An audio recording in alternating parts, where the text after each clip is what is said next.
kill Death him by once and for corgis all. would be the most adorable murder It ever. would be, yeah. You'd just be trying to boop them Yeah. back while they just I wouldn't even chew mind. on your face. I wouldn't mind getting killed by corgis. No. Enough of them, it would probably take a while. Yeah, it'd take a while, but it'd be snuggly. Yeah, it would. On today's Pardon My Take, we have our good friend Ryan Fitzpatrick in studio getting ready for his debut on Prime for Thursday Night Football coming up, Chargers-Chiefs. Great game.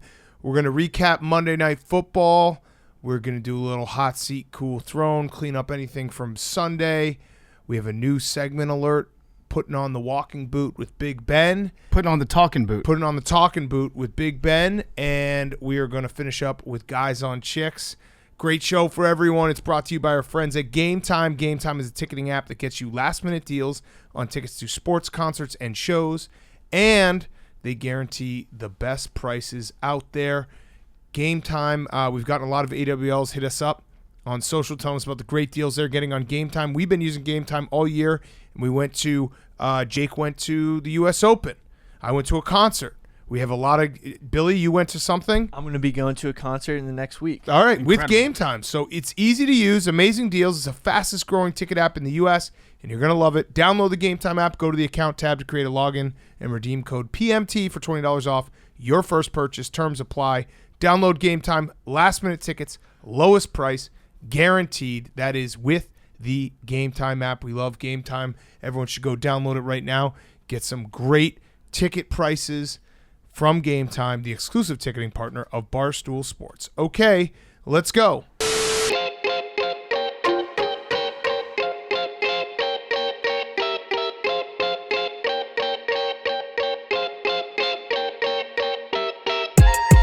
Welcome to Pardon My Take, presented by Game Time. Go download the Game Time app, go to the account tab to create a login, and redeem code PMT for $20 off your first purchase. Terms apply. Today is Wednesday, September 14th, and Nathaniel Hackett, oh no, baby.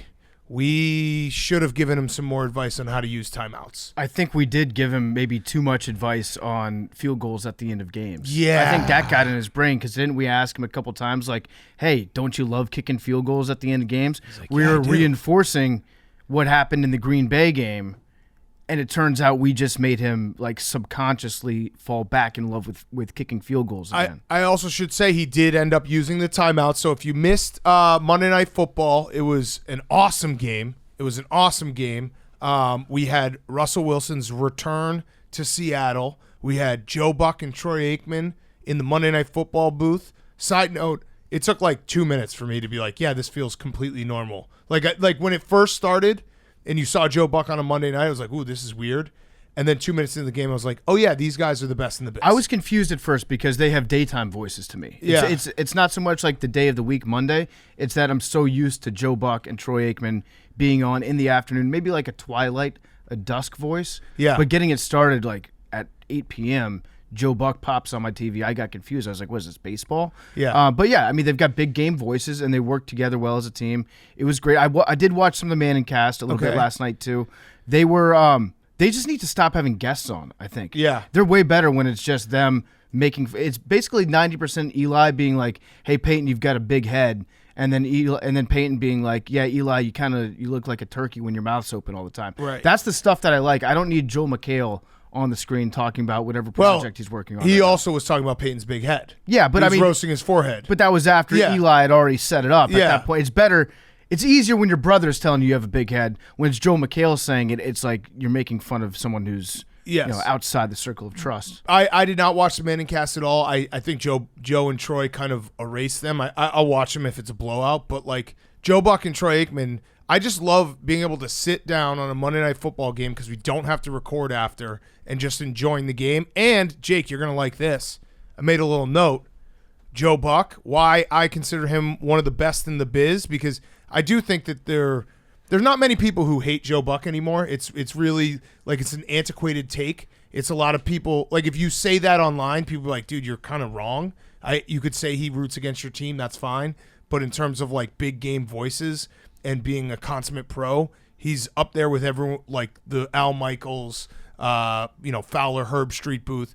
But Joe Buck, credit to Joe Buck. This is why he's the best in the biz. Russell Wilson comes out, first drive, crazy boos. Lays out. Does not say, Joe Buck did not say a single word until after the play was over. I felt like I was in the stadium. Those are the little things that's so awesome when he does that, where it's like, just let the game speak for itself. And it was such a cool moment to just, because they were thundering boos on Russell Wilson. I was surprised at the boos, and we had talked about this last week going into this game. And you asked me, like, do you think the Seattle crowd is going to boo him? I said no. There's no chance that they boo him. He's Russell Wilson. They're the Seahawks. He took them to 2 Super Bowls, won one. This is their god. They will revere him for the rest of history. And then he comes out there, they boo the shit out of him. And you tweeted out last night, like, yeah, I think you were saying that if the Chicago Bears had a quarterback half as good as Russell, you'd cheer him for forever. I'd hug him. I'd embrace him. Anything. I would do the same if the Commanders ever had a quarterback like that. Hank, as a loser yourself, I tagged you in that. You Hank. you saw what happened when Tom Brady came back to the Patriots. You guys embraced him. You're like, thank you, Tom, for everything that you've done. We're losers without you. We'll always be losers. Now that you're gone, we're losers again. Thanks, Tom, for temporarily making us feel like winners. That's how I would feel. That's how I would feel too if we had Russell Wilson. So I was surprised that they booed 9 to him. 26. Okay, so I was a little bit surprised, but then I thought about it more. I think if this game took place at any point other than this year, and especially week 1, it might be a little different. So if Russell Wilson plays for 8 more years and he comes back to Seattle at the end of his career, I think they will cheer him.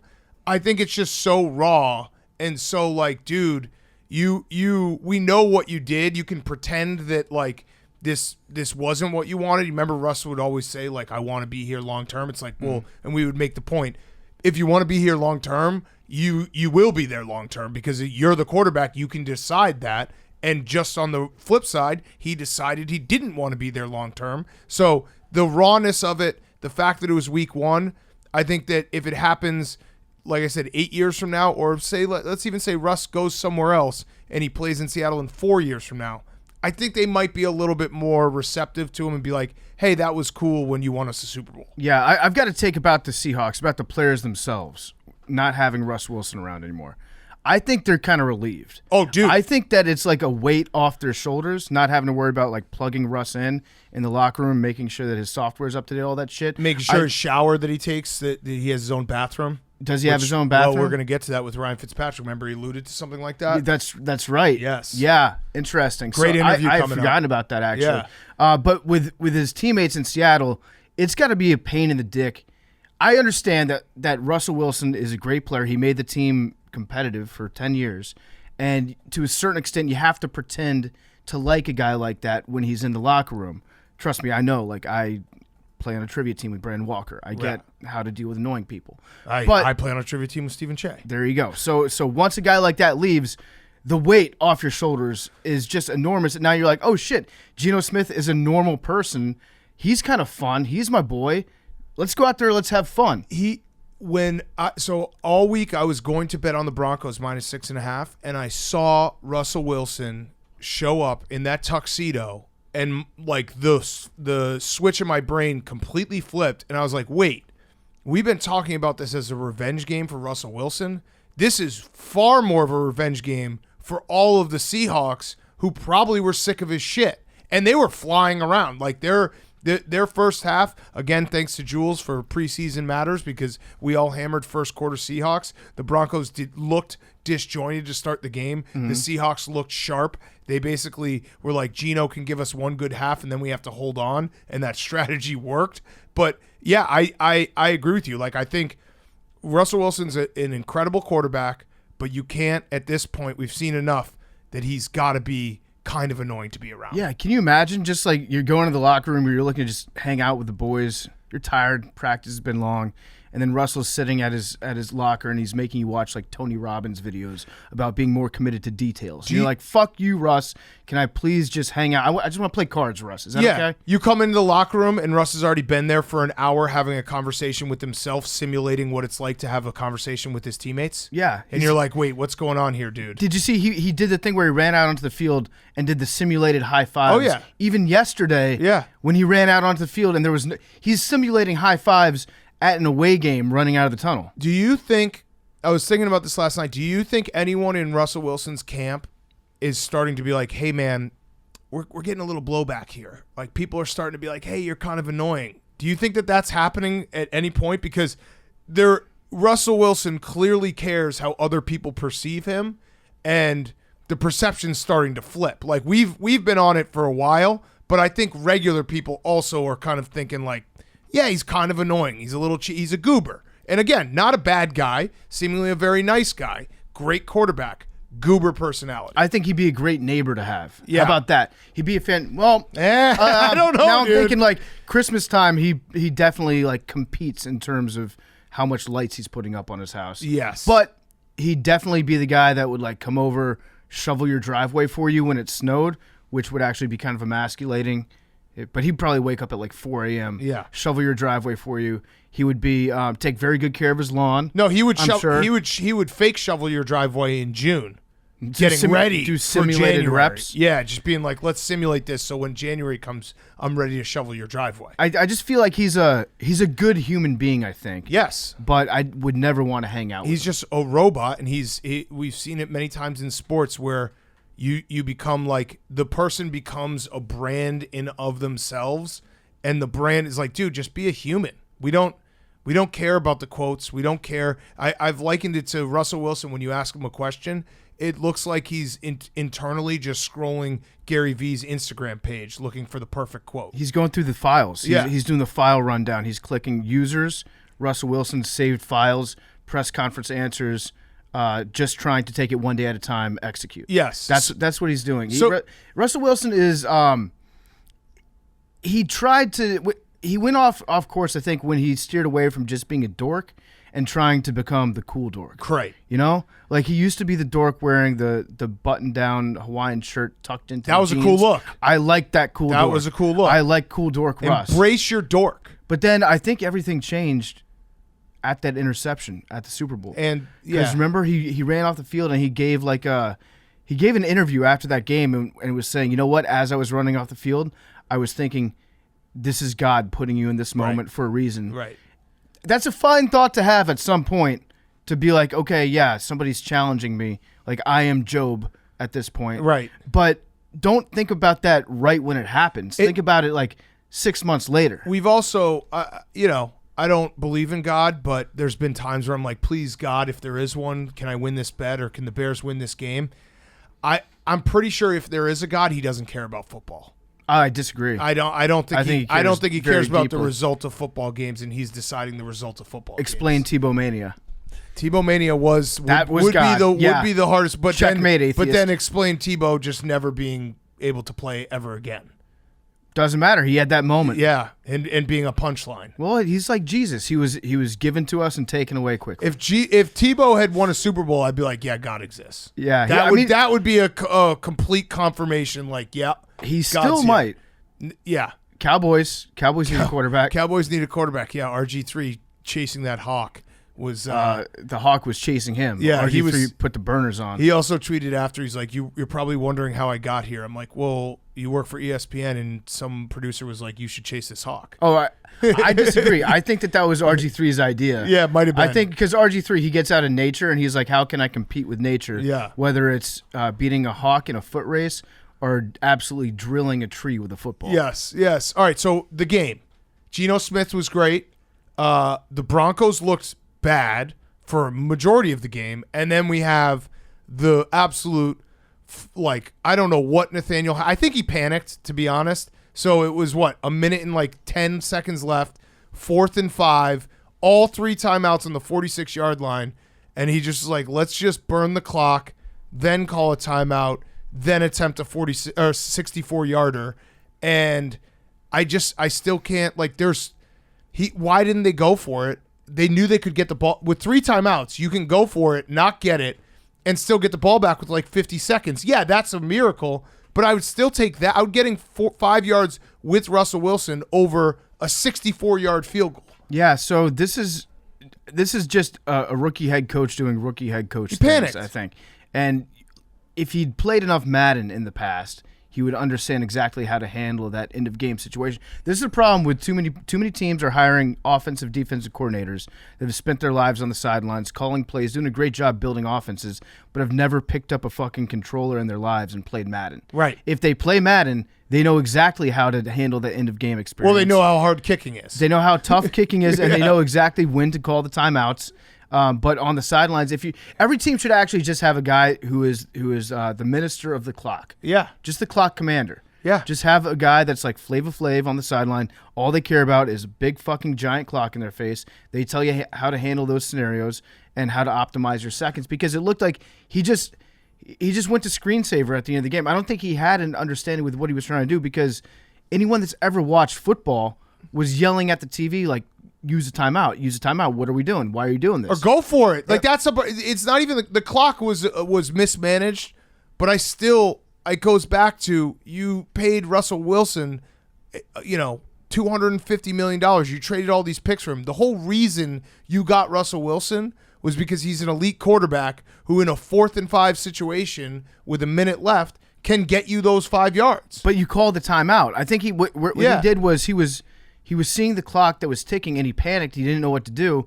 And as you're watching that clock kick down, you're like, okay, field goal. We'll do a field goal. Right. So the field goal unit out there. But he should have called the timeout with a minute left. So he had 4th and 5, and then he gets the first down, and then he has a full minute left to work the rest of the field, get 10 more yards, kick another field goal, or go for a touchdown. He should have called that timeout the second they got that first. The second they got that 8-yard gain on 3rd down. Or they should have been like, hey, 3rd down's coming. If we don't get it, get to the line, run a play so that we can have all 3 timeouts. So if we don't get it, we get the ball back. Yeah, you could get the ball back too, but no, I'm just saying, like, you have all 3 times, like that.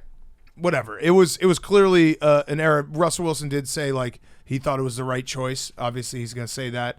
But he was like smiling after the game. Yeah, well, of course he was, because he's Russell Wilson, and he did put on that tux. He put it back on, which is a wild move. You can't lose in that game and then put the tux back on. What are you gonna say, Billy? Spin zone, like many other coaches in the NFL that week, he lost on a field goal. Yeah, that's true. He lost on a field goal. That's just like changes the whole narrative of the loss. Yeah, he was right there. He was right there. To better explain what happened at the end of the game, we actually have our old friend Rick Riley broke it down for us like we're idiots. It's beautiful. He said Hackett says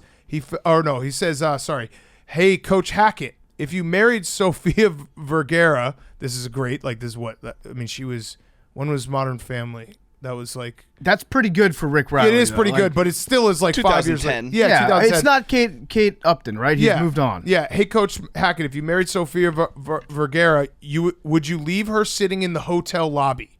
You married Russell Wilson. You traded 4 picks and 3 guys for him. Play him. #Broncos. Why would she be sitting in the hotel lobby? Well, because the whole thing is, is like, she a prostitute now? Nathaniel Hackett, would you fuck Sofia Vergara? Right. That's what Rick Riley's asking. Right. It's a legitimate question. He's saying that he took Sofia Vergara after they got married, took her back to the hotel, and then he's like, lobby. "You Even stay though down here. Card, yeah. I'm gonna go up to the room and jack off and pull a Dan Orlovsky real quick." Right. But you have stay a down key here card. and wait for me. Yeah, you could come to the room, the honeymoon suite. I think the big question is, would Nathaniel Hackett fuck Sofia Vergara? I think he would. I think. Well, so he should I don't know. then fuck I don't Russell know. Wilson. I don't know, because he didn't let Russell Wilson fuck the end zone. Yeah, that's true. So thank you to Rick Riley for breaking that down for us. The other part of this game, the Geno Smith, he what was the exact quote? You guys wrote me off, but I didn't write back. Yeah, a lot of you guys wrote me off. I didn't write back. So I was happy for Geno. I like when Geno looks like he did in the first half. It's fun. I was okay writing Geno Smith off.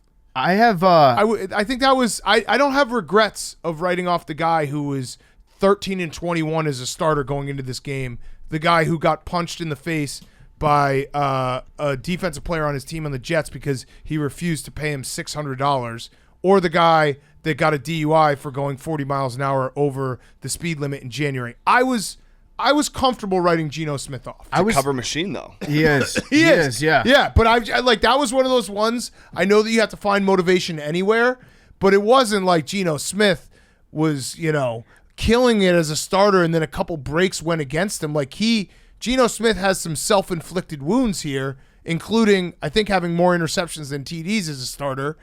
I'm happy for him, but I was comfortable writing him off. So when he said that quote about a lot of you guys wrote me off, I didn't write back. There were a lot of people online being like, "This is so cool to see Geno." I was happy for him. So many people out there like treating him like shit, and this is a great way to remind him that he's a human being and he can rise above it. I thought to myself for a second, like, I've made my fair share of jokes about Geno Smith.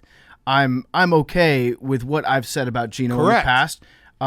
I think it's a very cool line that he said. Yeah. One that I plan on stealing myself. Russell Wilson will steal it. Russell Wilson is going to steal it, but probably week 2. Yeah, a lot of people tried to email me, but I had my out of office automatic reply set up. It sounded like the end of that song "Stand" by Eminem, but if it was written by Ted Kaczynski. Yeah.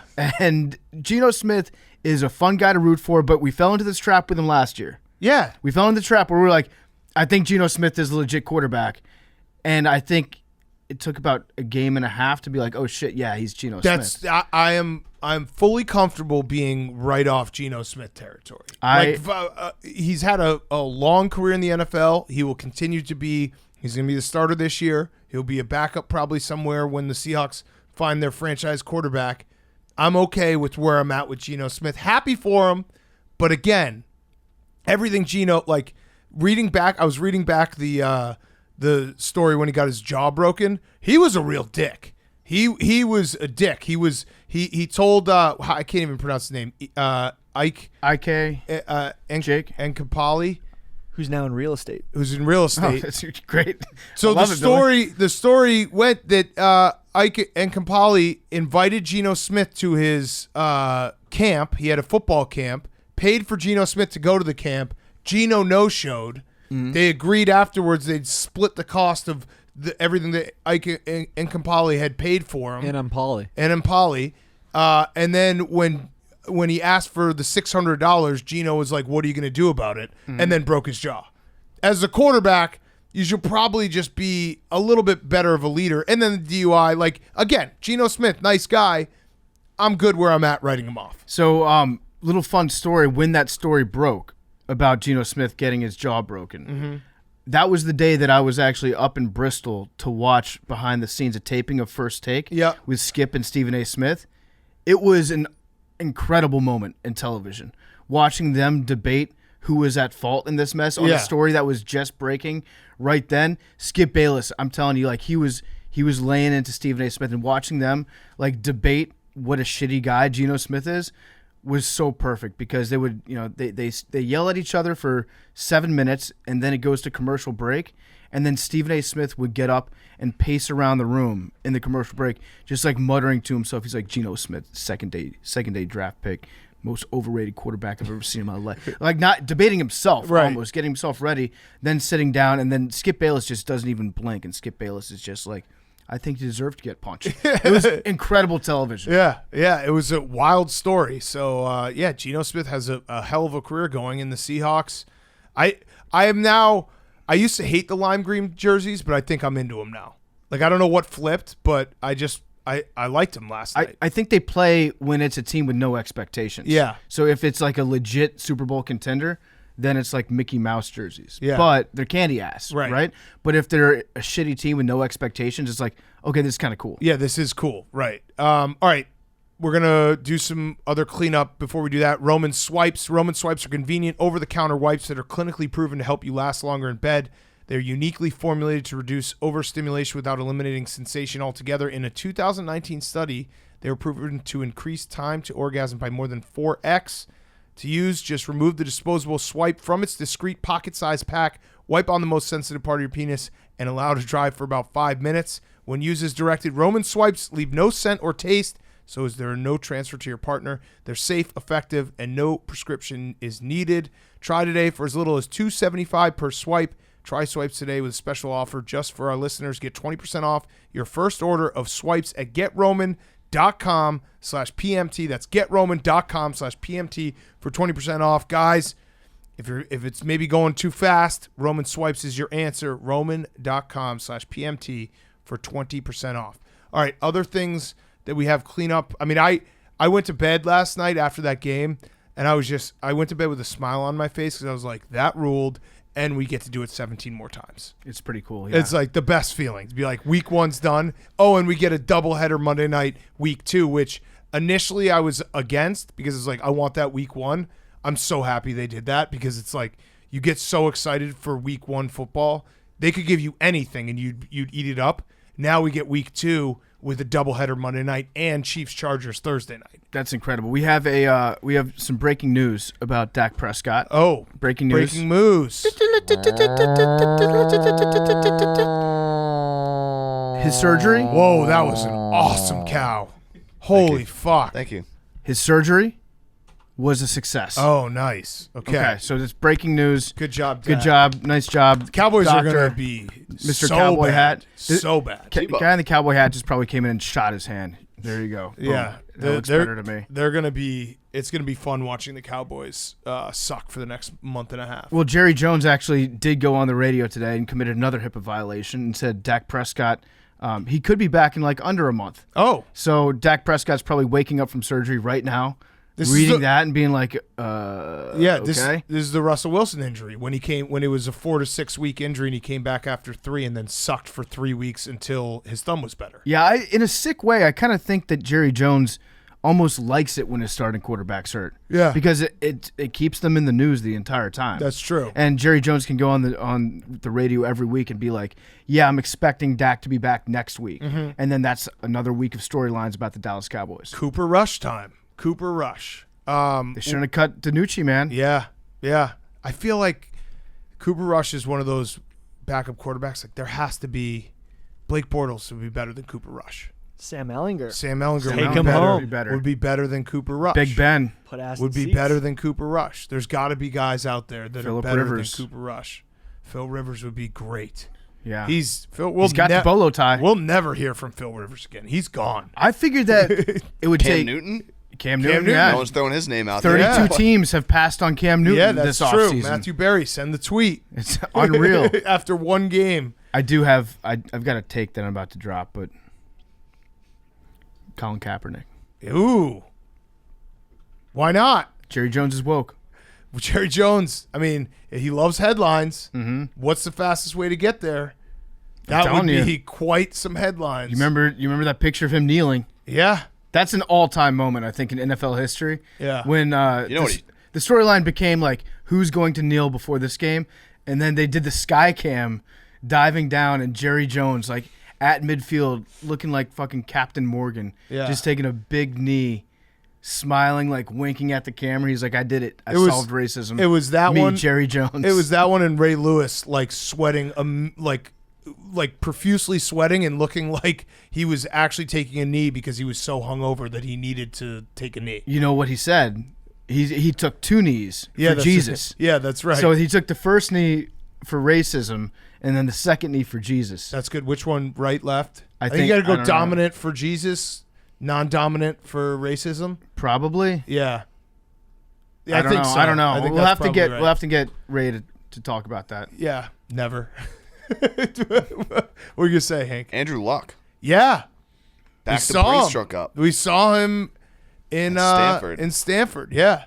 Andrew Luck, we're still trying to get him on this show. I would love to talk to him for an extended period of time because I do think there's going to be some Andrew Luck revision where it's like, oh yeah, he was really that fucking good, and he was on a like his teams were not good, and he was a very good quarterback. Hank, you don't think so? No. You just don't like him because he's compared to Tom Brady. I don't think he's compared to Tom Brady. I don't dislike him. I think he's an interesting dude, kind of a goofball, but he has, he was a physical specimen. He didn't win that much. I mean, he took them to Got the to the playoffs. playoffs. They won a playoff game. I And think then they were down by AFC like championship game. and weren't then they like got down by fucking 21 points in the smoked. playoffs and they beat the Chiefs? They Those- came back, or did those I get that teams wrong? Sucked. Those Colts teams sucked. But they went to the playoffs. Weren't those Peyton Manning's teams?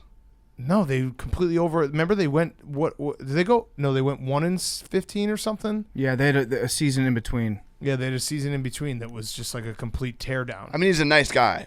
He actually is a But like what you're saying with the revisionist history, like he wasn't one of the greats. He retired early. Yeah, he did retire early. I'm saying like people will say, oh, he was way better than we gave him credit for. That's the revisionist. I feel like he got a lot of credit. He got a lot of credit, but he was everyone the got number one sour draft pick. from him walking away. He went 2-14 in 2011.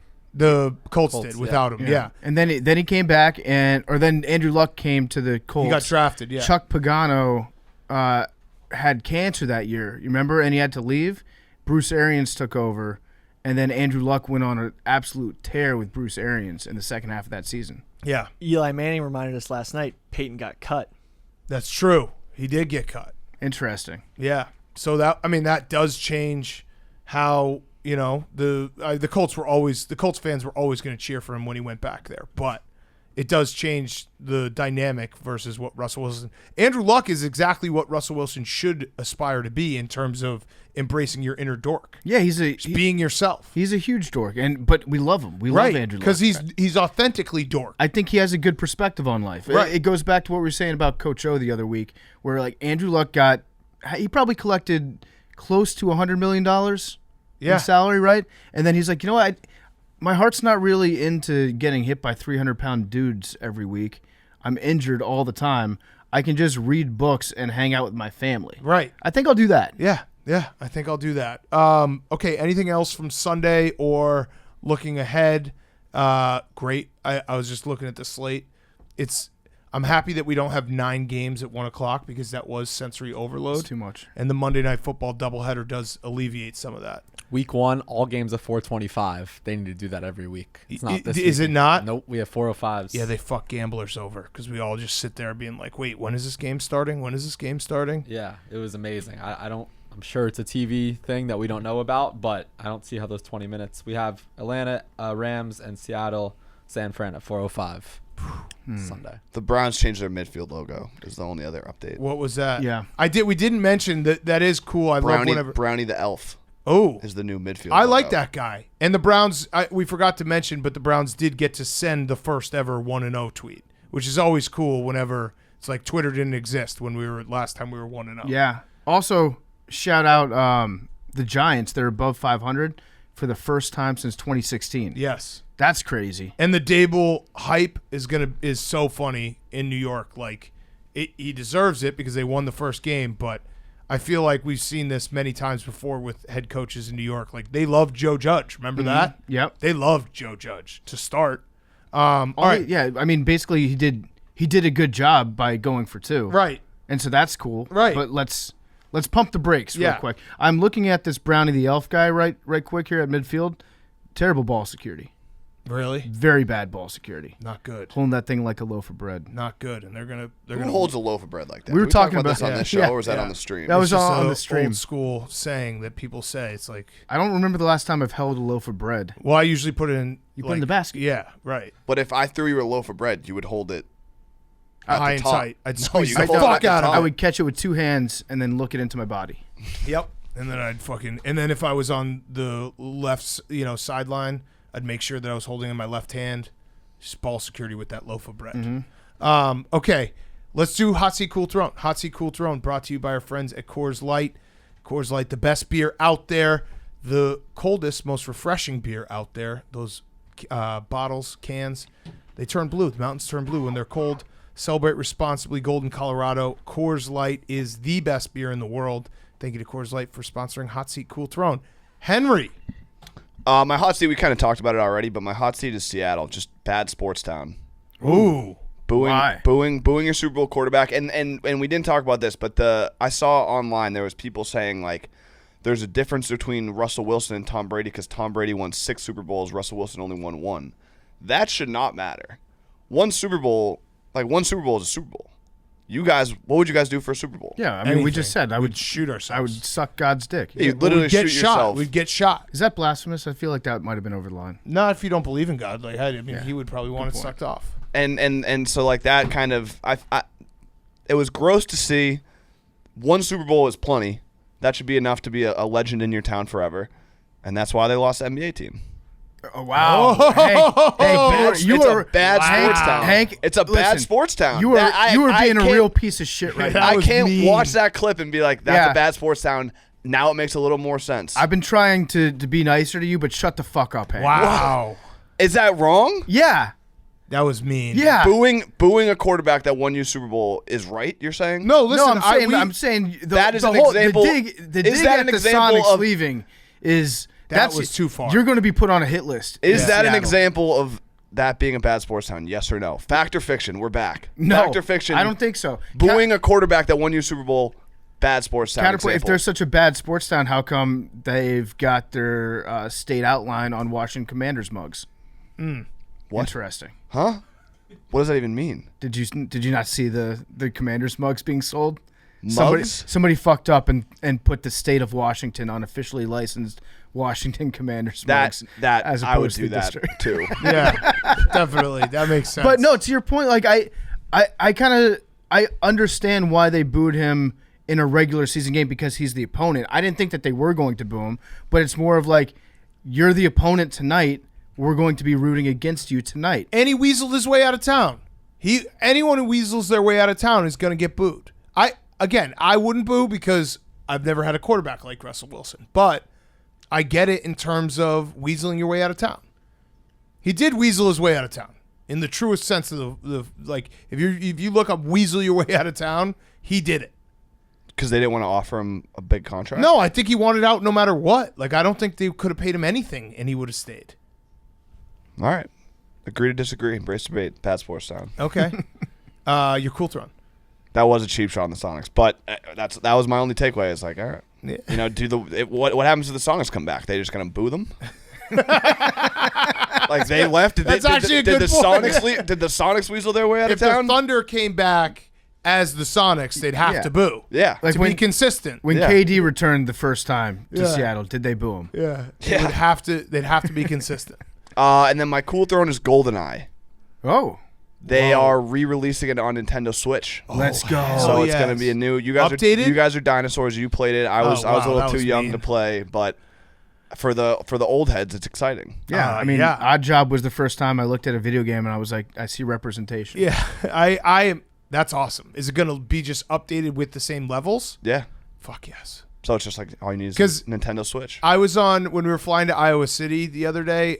Brandon has a Nintendo Switch, so I was playing some of the old games, and I like nostalgia, obviously, with old games. But I also was like, these games suck, because like the video games have come so far. I was playing Mario. I was like, this is kind of boring. Right. So I think the exception that might be GoldenEye. Yeah. Because GoldenEye. Well, Even Mario Kart 2 is always played. Mario Kart's Yeah. great. There are a few classics that'll always work, but I think even the kids understand. Billy, as a Zoomer that plays video games, Jake, do you play video games too? Here and there, not as much anymore. I do have a Switch. I played it a lot. I actually played with Hank Mario Kart during COVID, but not as much. Yeah. Do beat you 'em? guys understand how great beat 'em? the GoldenEye video games were? I understand that it was like the first-person shooter that was good. Now, Doom was pretty good. Yeah, but GoldenEye was iconic, and N64 was also like iconic as well. I played a ton of GoldenEye. I don't know. I How had old are older you, Max? brothers. I'm 27. Oh. Yeah, so all But I right, had so my- not a yeah, dinosaur. Yeah. I'll say like that was like one of the big N64 games. Yes, that was always so, played in my house. So it's not a dinosaur problem. It's just Hank's a loser.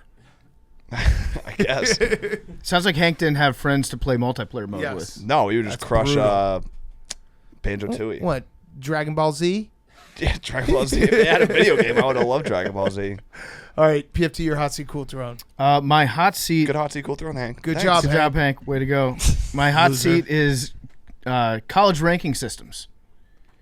More specifically, the U.S. News and World Report college ranking systems, which they come out every year, and Oh, people these are the best. Yeah. people get mad about them. And there's always like a bunch of people being like, "Oh, that's bullshit." Like, you know, Texas A&M should be way, way, way higher. But Yeah, did you see them doing their fucking roast? that was actually, yeah, I shouldn't have said Texas A&M. They're on my okay. in my yeah, we cool can throne get to situation. that. But the college ranking systems are always like a big debate, and people are always accusing of being like U.S. News and World Report rigged. This is not the correct rankings. And it just came out today that Columbia University provided incorrect numbers on their class size, their faculty degrees, Oh, no. et cetera, which led to Columbia being ranked number 2 incorrectly. They cheated. They lied on it. And there's no fact checking behind the scenes in this college ranking system. So now the entire system's fucked up, and we need to replace it with something else. The the whole system is so funny because how it works is these colleges, they actually just spend money wooing the voters and like bringing them to the campus and paying for nice dinners and all these things just so that they can get like the 9th ranking instead of the 11th. And then I don't know what happens from there. Like your alumni feel like your degree means more. Yeah, I think that's what it's about. Yeah. It's the degree means more. They can charge more for tuition. Yep. Columbia hasn't So, played anybody, though. the Their whole strength of thing's schedule is rigged. pretty bad. It is bad. We should just make our own college ranking system just based on vibes entirely. Yeah. And it would just be like LSU, Arizona State.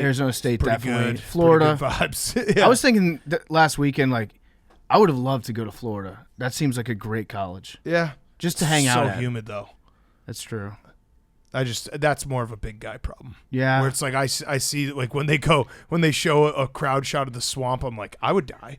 Like I would die. What school stinks at sports, like overall stinks at sports, but would be the funnest school to go to? I mean Arizona or Arizona State. Arizona's got basketball, but think Arizona State's pretty like mediocre to bad at both basketball and football consistently, Yeah. and that seems like a very fun school. To I was go to. thinking Arizona State would definitely be up there. I was also thinking like NC State might be a fun school to go to. NC State. Yeah. High Point University. Where's that? It's like in Virginia. I heard it's like a country Oh club. no! What about College of Charleston like doesn't even have sports. Yeah, College Yeah. of It's Charleston. like they have a 80% basketball girls. team. The Yeah. Citadel. The coastal CAA. Coastal Carolina, isn't that in Myrtle Beach? ECU, yeah. Yeah. Oh, ECU would be fun for sure. Is- it's a ECU party is school. fun. Yeah. Oh, I mean the real answer is Florida Gulf Coast. Remember those pictures of their Yeah. campus? Dempsey River. Yeah, Oh, fuck. Yeah. FAU. Yeah. Come to Boca. FAU. Yeah, Boca Boca. Shout out Raton. Boca. Yeah. God, yeah. If I had to do it all over again, I would just apply to FAU.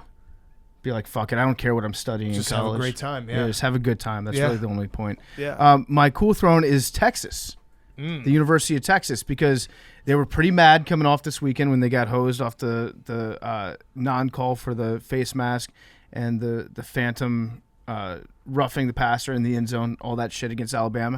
It was a tough couple days in Austin, but then the internet gods smiled upon them and released a bunch of videos of Texas A&M doing their yell practice, Yep. which instantly made Texas fans be like, all right, at least we're not Aggies. And then Texas A&M spent all day trying to DMCA every video of their embarrassing whatever cult practice. Cult. Like that was Cult. If you show that to anyone who doesn't know like American football, you just would be like, that has nothing to do with sports. That's just a cult. Texas A&M is a cult. Yeah. I say this as somebody that knows a lot of Aggies.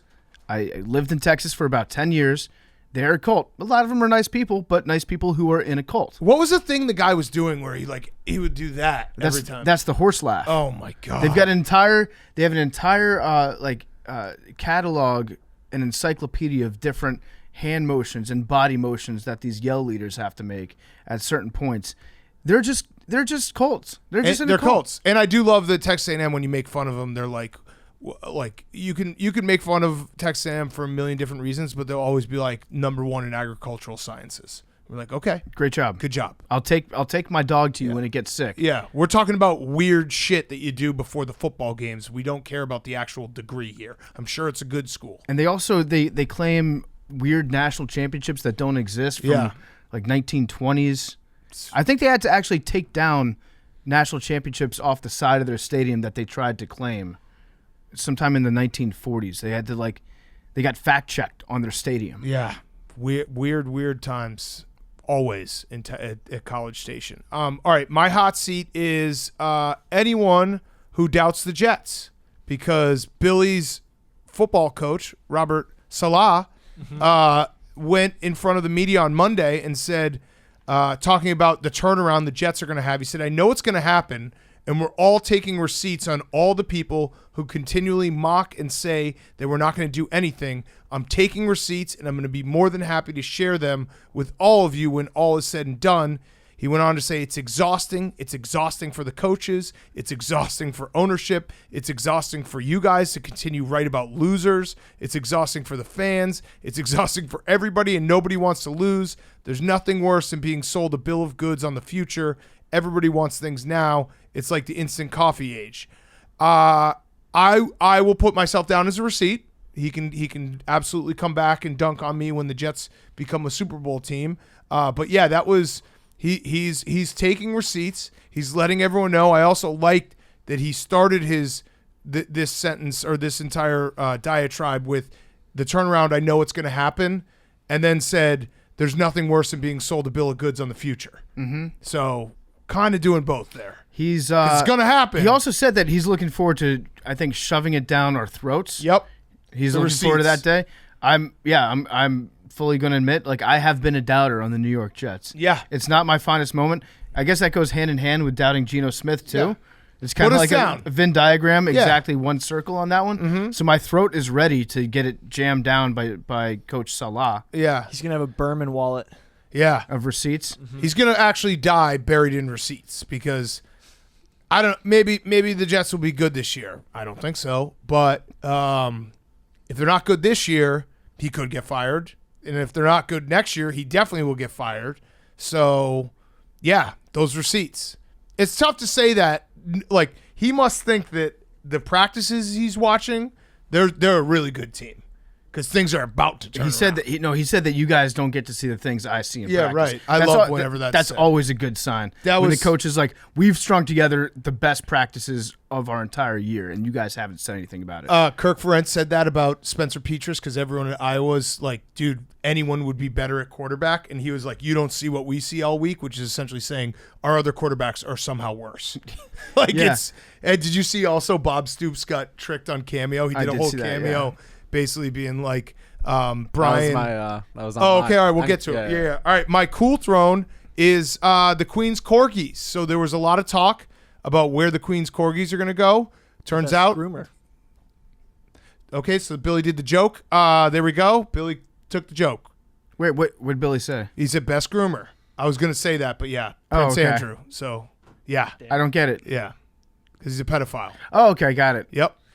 Okay. So Where- go ahead. How cool would it be? How cool would it be if the dogs just ate Prince Andrew? Yeah. If they just fucking attacked him. If Like, the queen fuck this guy. had been training them Yeah. her entire life to like be like, okay, once I put you in the room with my pedophile son, I want you to go for his throat. Kill Death him by once and for corgis all. would be the most adorable murder It ever. would be, yeah. You'd just be trying to boop them Yeah. back while they just I wouldn't even chew mind. on your face. I wouldn't mind getting killed by corgis. No. Enough of them? It would probably be, no, it would probably take a while. Yeah, it'd take a while, but it'd be snuggly. Yeah. It would. It would be very, very nice. All right, Billy, your hot seat, cool throne.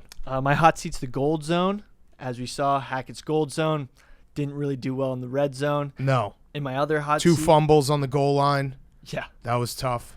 And then my other hot seat is Putin. Turns out Russia's not doing too well. Yeah, so is Ukraine in Russia now? Ukraine has gotten to the Russian border. They took back Izium, and they totally duped the Russian generals into moving their troops farther south, and then they took the part in the north. Yeah. Shit. It is So, kind of like a good news.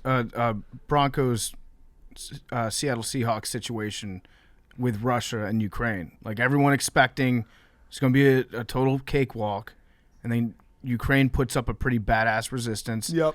They get to the goal line, then they fumble the ball. Mm-hmm. And shout out all the people who have kept Ukraine as their Twitter avatar because that did it. I'd say that the sun- 50%. The sunflower emojis is what Yeah. did it for me. That and also like I love seeing the updates where like a Russian troop would have like Ukraine was getting intel by Russian troops like leaving their AirPods places. That was great. Yeah. They're just like, yeah, they're right there because we can see their phones. Also, they had that one dude. I think it was a like former advisor to Putin that went on it was whatever the equivalent of the Russian version of The View is, where they just have like a bunch of former generals sit around and talk about Russia. And one guy was like, "We're losing this war," and then the rest of the panel just looked at him like, "Dude, what the fuck are you saying don't right now? say that. You know, Don't this say is that." you're on television right now." It's like, no, I mean, look at it. We're losing. We've lost all these guys, and everybody's like, "No, I think." You have bad morale. Yeah. You have bad morale. Fix that. Okay, R.I.P. Jake, or do you have another cool throne, Billy? My cool throne was just NFL Oh. vet Twitter. There's a whole argument between Micah Parsons and like a bunch of offensive linemen. Yeah. He got killed by Leonard Fournette, and now you just have like old dudes arguing about blocking, and I just think it's awesome. I love offensive line Twitter because they are by far the most cohesive unit on Twitter because they're like, we all basically spent, a decade of our life being morbidly obese so that we could get embarrassed like 1 out of every 40 times and people shit on us. Now we're fighting back and we're not going to let you guys tell us that we're being wrong when we fuck someone up with like a semi blindside block. Yeah, So it's great. It is great to watch. There was one thing that I wanted to talk about from the weekend. I think it was in the Steelers-Bengals game. I wanted to shout out the Steelers' offensive line. I know that they stunk and a lot of people are on them. But sprinting downfield to spike a ball at the end of a game as an offensive line unit, when you're exhausted, I haven't really thought about that before. You got to run like 30 yards in a dead sprint, get there, and then maybe the hardest part is you have to get completely still after you get up to the line of scrimmage before you hike the ball. That's got to be the hardest thing in the world to do that nobody talks about in football. Yeah, that sucks. Yeah. All right, Jake, hot seat, cool throw, and then we'll get to Ryan Fitzpatrick. Great interview in studio. My hot seat's the MLB stats department. Oh. So the Los Angeles Dodgers, obviously unreal this year. They have 96 wins. Obviously. Yes. And they thought they clinched the postseason berth on Sunday. They had champagne. They did a toast in the locker room. The MLB then announced an internal error and said, nope, your magic number is 1. What? So they won again yesterday, and they clinched for the second time. But Did they do more champagne? I don't know. can't you just look at the standings? Yeah, I guess there was a tiebreaker issue, but they clinched twice. It was like That's a doomsday embarrassing. scenario where if exactly certain games had gone the wrong way, then they would have had to play like a play-in game or something maybe. Yeah, I- they got postseason hats on Sunday too before they. I would have That's celebrated amazing. twice. I would have said, Yeah. you know what, double champagne. Yeah. Quick side note, but Mike Trout hitting seven games in a row with the home run is insane. We're doing people will know by now what happened, but we're doing a boost tonight in the Barstool Sportsbook. Will he hit the 8th? Because it is so Mike I Trout, thought it was too. insane when he hit 5 in a row. Yeah, And then- it's so Mike Trout that it's also not a big story. Yeah. Yeah. My cool throw in Big Cat. You hinted at it. Fans who are trolling. So, next level trolling. Someone had Bob Stoops, former Oklahoma coach, and Fran McCaffrey, Iowa basketball coach, made cameos intended for football offensive coordinator Brian Ferentz, being like, it'll be okay, cheering up. Be like, And hey, it went viral. Yeah, Bob Stoops was like, I've been in this situation with family members. Like, maybe you should just go out on your own. Go back to New England, Yeah, which it is was- where he started his coaching career. It was So, great. It was great. Yeah. So yeah, that's the proper use of Cameo, to have them subtly do something like that. Right. Okay, should we get to our interview? Ryan Fitzpatrick, great interview in studio, brought to you by our friends at DAZN. I'm gonna go to Vegas. I'm going to Vegas on Thursday, Saturday night. Triple G Canelo, the trilogy. It's fight season on DAZN. Pay-per-view on Saturday night. Canelo versus Triple G. Bad blood has been building between the fighters after Canelo's win in their last bout, and after the long-awaited trilogy fight will take place at T-Mobile Arena, Las Vegas, Saturday, September 17th. You can hear me, Dave, Robbie, Caleb, and Roan on the call. So we will have you. You go by the fight. You'll be able to click on our broadcast. Sign up now to watch Canelo versus Triple G and buy the fight on DAZN.com. That's DAZN.com. Stream the fight live only on DAZN. Download the DAZN app or visit DAZN.com, DAZN.com. I'm very excited. Vegas this weekend, Triple G Canelo trilogy. I'll be on the call. Make sure you tune in. It's going to be really fun. The fight's going to start right when a lot of the college football games are ending or over. So, beautiful Saturday. I did it last Saturday. Watched college football all day and then watched Nate Diaz. This is a perfect time to end your Saturday night with a great boxing fight trilogy. It might be the last time we see Triple G. So, and Canelo's coming off a loss. Going to be great. All right, here he is, our good friend Ryan Fitzpatrick. Okay, we now welcome on recurring guest Ryan Fitzpatrick. You can see him now on Prime on Thursday Night Football. He's going to be part of the pregame show and postgame, I'd assume. So doing it all. Ryan, I mean, you know what the first question is going to be. This whole entire interview is to just get you out of retirement. You're not retired, right? You're not actually retired. I'm actually retired. No. You saw the way I sat down in the couch. My hip is still, it's not great. Come on. We actually just before you walked in, we did like a little quick list through our brain of how many teams could use Ryan Fitzpatrick right now. It's a long list. Okay, let's cut to the chase though. The Buffalo Bills. You love the Bills. You were at their playoff game last year. You still feel that deep connection to the city of Buffalo. Josh Allen needs a backup going into wood, playoffs. yeah. He's gonna be fine. He's gonna be I'm not fine. saying saying he gets hurt. No. Okay. Definitely not. But he's like, you know what? We need a little Fitzmagic just to be on the sidelines as we're making a playoff push. $3 million. Would you do it? No. For multiple reasons. Money, whatever. We can throw that out of the equation. You're well off. If You went you- to Harvard. Still haven't used the degree, but let's think about, and the history some of the history of my career, everywhere I've been where I've been a backup, the starter goes down. Yeah. Everywhere. It doesn't matter where I go. It doesn't matter who it is. It doesn't matter the circumstance. We've got a broken jaw. We've got dislocated hips. We've got Liz Frank injuries. I would not want to do that to my boy Josh. That's Okay. interesting, isn't it? That everywhere you go, just the starter happens to get. But what if we use this power for good, and like a fan base? I don't know. Let's just say the Minnesota Vikings are like, hey, we're kind of sick of Kirk Cousins. Let's bring in Ryan Fitzpatrick, and then we could be done with Kirk Cousins. We can pick off quarterbacks if you want, but Josh wouldn't be one that I'd want to pick off. Okay, so you're actually done. No way. You are going to be the guy that we mentioned like 5 years from now, being like, you know who's still out there?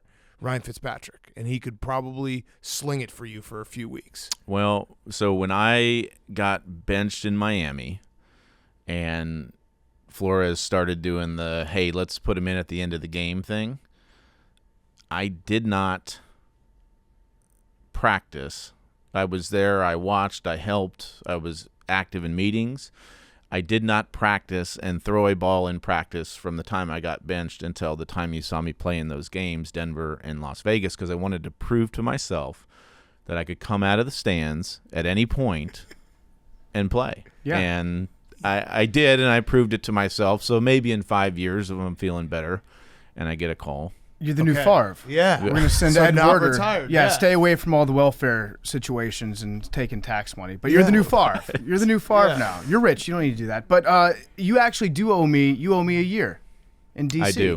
So, I gave you a solid 13 plays. yeah, there were good 13 plays. Yeah, it was fun. Nice pass to McLaurin on that one. Good. Was that? How many passes did you complete as a Washington Commander? I don't. I'll 3 look of it up. 6, maybe. Let's look it up. I was looking forward so much to that couple season checkdowns. too. I was too, and we talked right before the season started when you guys were doing your bus tour or whatever, and I was too, and I was especially excited to play with a guy like Terry. Yeah.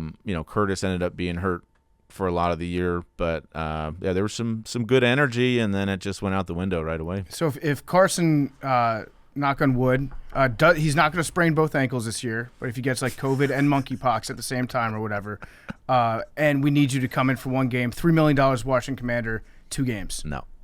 3 of 6, 13 yards. 3 of 6 for 13. That's not bad. Yeah, that's because let's say they let me throw 60 passes that game, then it would have been 30 for 60 for 150 yards. That's pretty nice. That's I mean, That's now a we're nice talking. day. Yeah. Touchdown Now to we're interception talking. ratio 0-0. Yeah. Yeah, right? that's huge. Yeah. Yeah. I Is there do- a rush in there or no? Let's see. You rushing. probably ran at the safety. You always love Yes. running at the smallest Yeah, guy on the one field. That's for- the One best. rush for 2 yards. Yeah. So Is that where you broke your hip? no, I got sacked. and Okay, that broke was my hip. okay. Yeah. Yeah. That. I mean, that injury. That's not an injury you hear for people in their 40s, 30s, 20s, whatever. Like that's a significant injury. That's like Nana broke her hip. She's gonna die. Yeah. So- So I tried to avoid pneumonia. Yeah. Yeah. How was it though when it happened? Were you like, I know it's a broken hip. This sucks. Well, so I didn't fracture my hip. Subluxed it, and then it was the head of my femur that was like the issue. Jesus. But it starts. It was 6 to 8 weeks from the original image, and then 4 weeks later they went in, and it was much worse, the health of the head of my femur. And so then once they started talking about like hip replacements and whatever else, it got a little bit scary to where it was like, okay, like Yeah.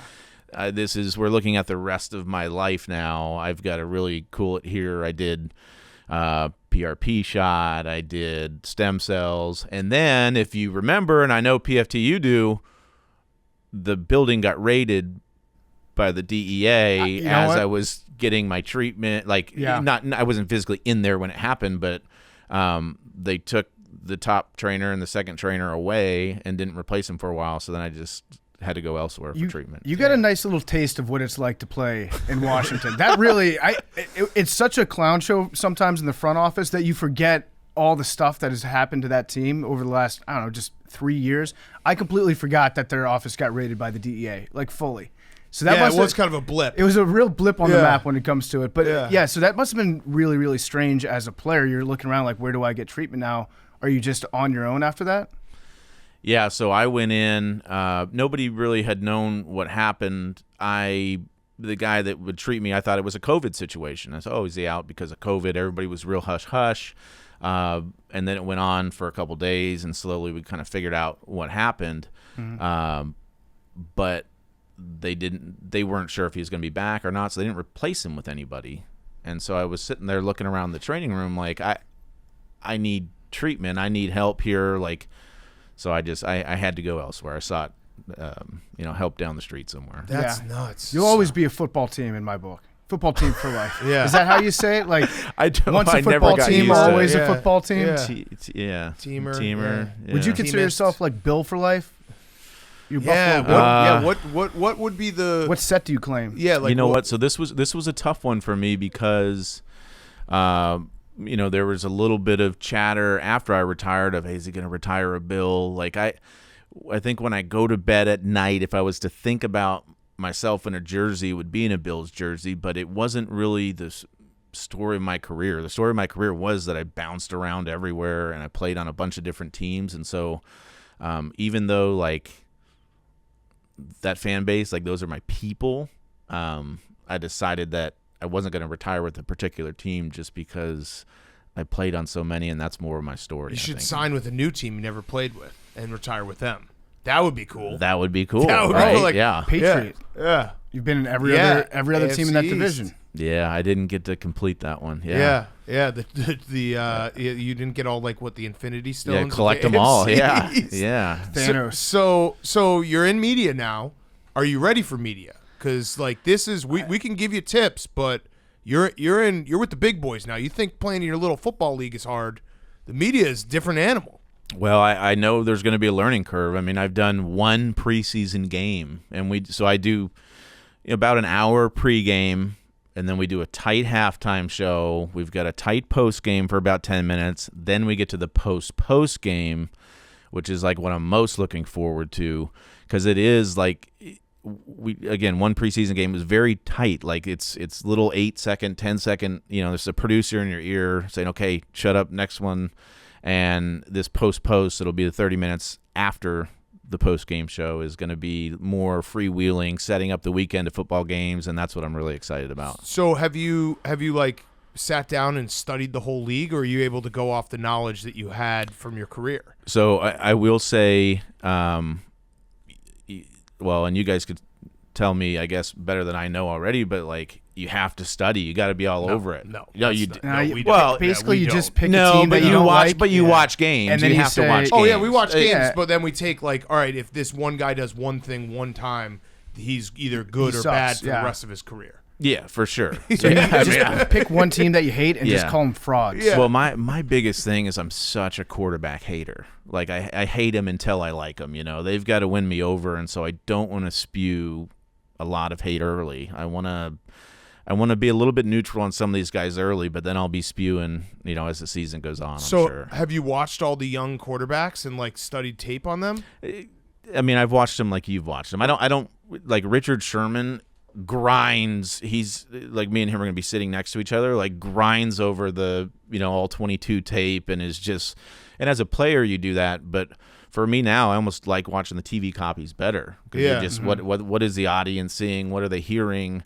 And then I could have my takes from that. But like he's grinding over that. I'd much rather just watch the game unfold on TV and formulate my opinions that Yeah, way. the Nickelodeon games too. You're gonna get to see the slime zone for the first time. You're Yeah, gonna love it's watching electric. football on television. I'm actually, I mean, I've never been able to do it. I'm Yeah. envious of you because you get to experience this for the first time. A Sunday that's just like you on your couch watching Red Zone. Oh my God, do you know about the Red Zone? what that is channel? that? What is that? You get to see every touchdown. It's incredible. Really? Yeah, Oh, as it wow. happens live. Wow. Yeah, that's Scott gonna be Hansen. great. It's gonna be You awesome. were the king of the red zone for a while, where it'd just be like late.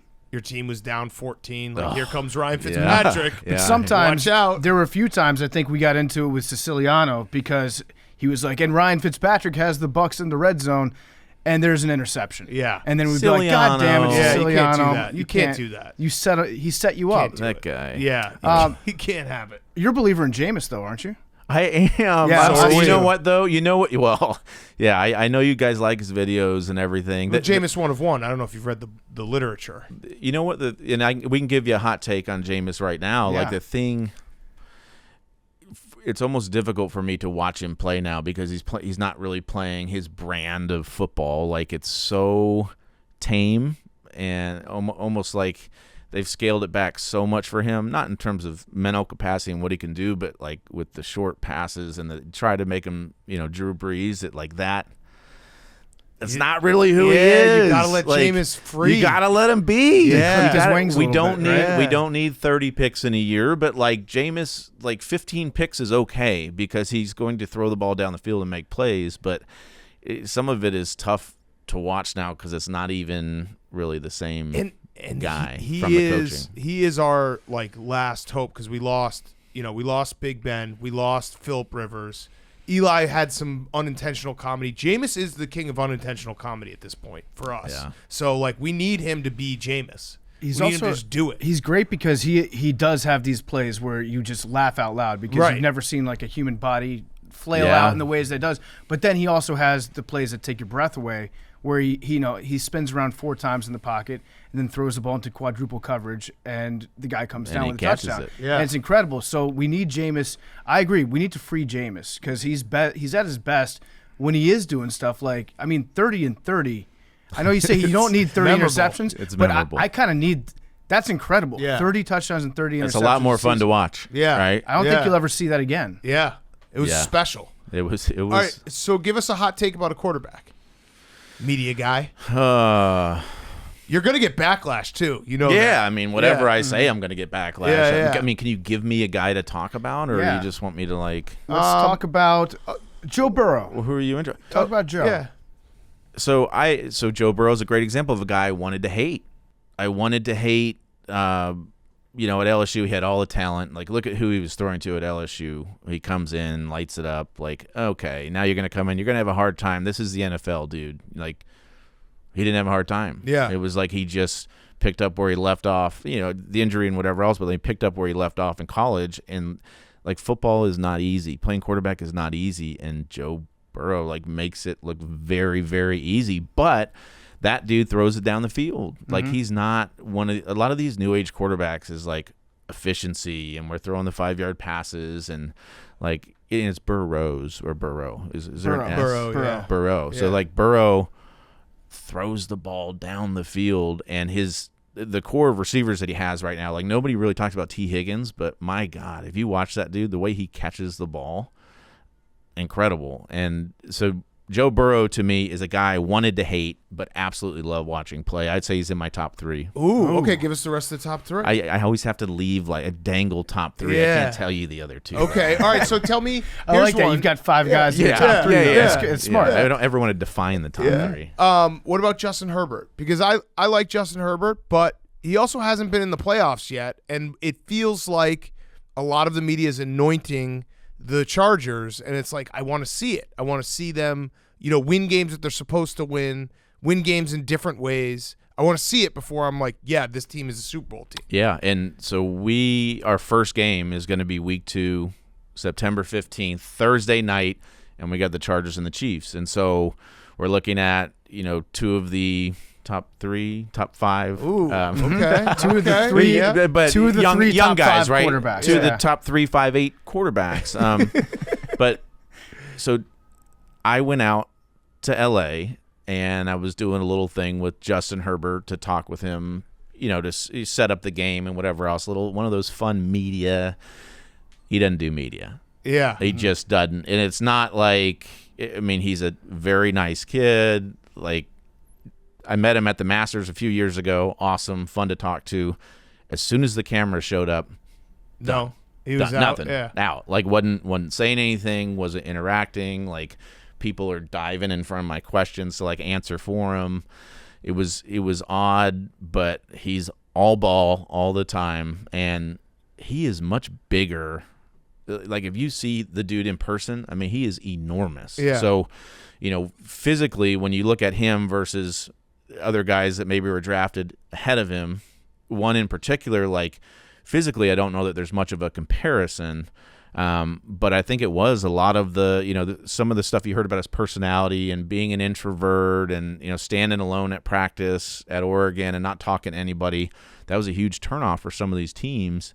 But he's obviously exceeded expectations very early with the way he plays. So question off of that, you know, we're in the NFL for so many years. Would you tell young guys like, hey, lighten up? Would you try to tell people? Because there does feel there are definitely some quarterbacks that, and this goes for every sport, where the athletes feel like, I don't want, the media's the enemy. I don't want to be a part of this. I don't want to be like, you only have a certain shelf life of people wanting to ask you questions. You'd think like at some point you'd be like, hey, let's have some fun with it. Would you tell guys to do that or no?